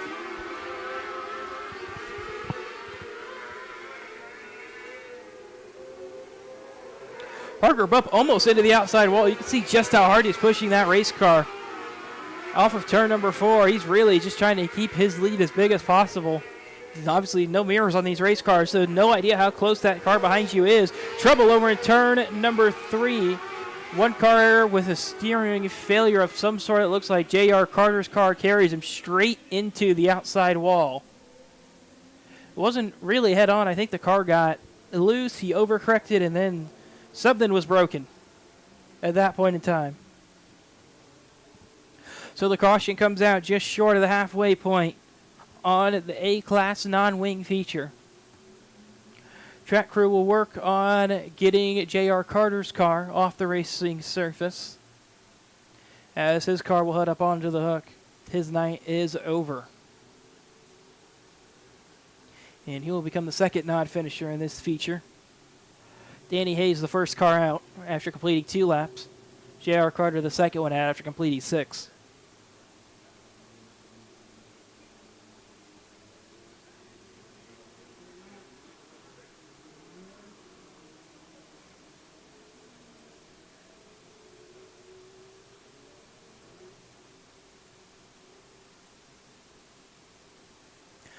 Parker Bupp going to be the leader on this next restart. Eli Holden behind him. Then Nolan Bartley, Nate Casper, Mackenzie Meany are the cars remaining tonight here at Coles County Speedway.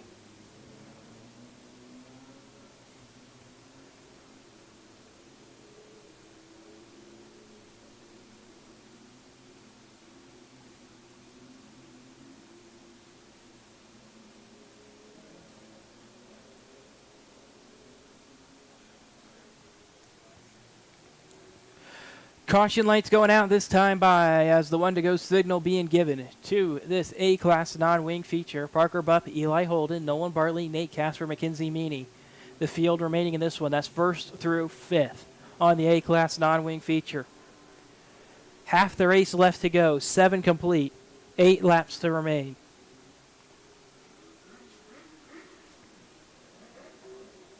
Parker Bupp going to decide where he wants to bring the A-Class non-wing feature field. He goes towards the bottom, jumps up towards the top side, letting that momentum carry him through the start line, and we are back green on the A-Class non-wing feature. Good enough jump there for Nolan Bartley. Tried to get alongside Eli Holden, but wasn't enough to complete the pass. Instead, it's going to be Parker Bupp with control as he completes lap number 1 back under green. Eli Holden got a huge run down there off turn number 2, down into the backstretch. Got all over the back bumper of Eli Holden. Will get down to the inside of Parker Bupp this time through turns 1 and 2. No chance to take that lead away on the exit. He'll go top side here in 3 and 4, trying to back up the corner exit. Parker Bupp's car just so good up there. No opportunity for Eli Holden to break the defense. 4 laps to go for Parker Bupp's number 51B. He has himself half a second advantage over second place Eli Holden. And then an additional 7/10 back to Nolan Bartley in 3rd. Parker Bupp still giving everything he has in that number 51B. Right up against the outside wall on corner exit of turn 4. Really pushing that race car to its limits is Parker Bupp with 2 laps to go. On the A-Class non-wing feature, Eli Holden has a bad 1 and 2. That allows Nolan Bartley to get to his inside in 3 and 4. White flag this time. Eli Holden clear for second. But Parker Bupp going to roll through turns 3 and 4 for the final time in his number 51B. He'll take the checkered flag on the A-Class non-wing feature, and a great battle there at the line for second. Eli Holden just about holds off Nolan Bartley there on the last lap.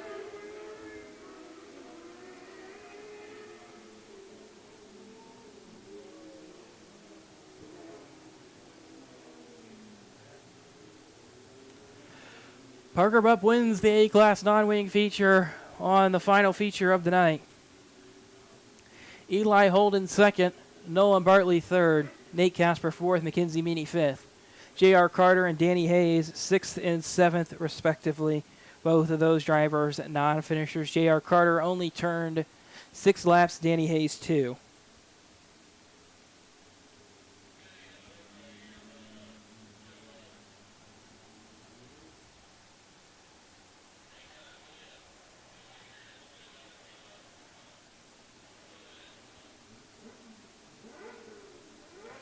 Kevin, you're going to be down there with Parker Bupp, our latest winner here at Coles County Speedway.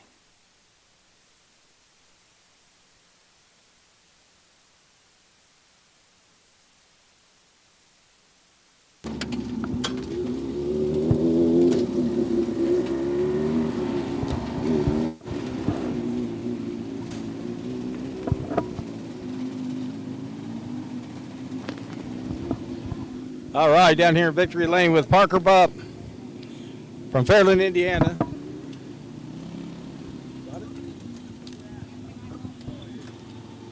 job, Parker. Our A-Class non-wing feature winner.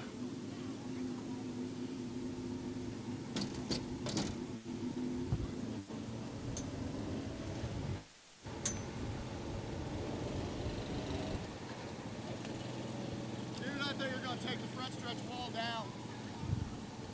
You tapped it so many times. Huh? You tapped that wall a few times. Hey.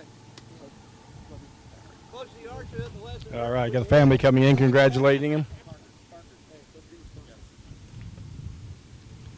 All right, we're down here with Parker Bupp, your A-Class non-wing feature winner here at Coles County Speedway. Parker, that first start at the beginning of the race was a little, for lack of better words, a little gnarly down there, but once you got out front, they really didn't have a whole lot for you. Yeah, well, Holden's a little tricky to get on the starts there, as he led I think a couple laps there and had to throw it in turn one trying to get the lead back from him, because I know he's fast. Yep, once you got out front, he didn't quite get to you, and then he just kind of faded back there a little bit on you, so the car looked comfortable out there. How was it? Oh, the car was great. I think me and Dad put a real good setup on this car today. And I'd just like to thank all the sponsors that helped put this car together as well. Sure. You want to name any of them? Yeah, Tim Logue with USA Insulation, Lucky 7 Shock Technology for the shocks, Randy and Osco, or RLM for all the money they put in this car for tires, fuel, everything like that. Included tonight here at Coles County Speedway. Thank you for tuning in tonight. If you haven't made it to the racetrack, get here at some point.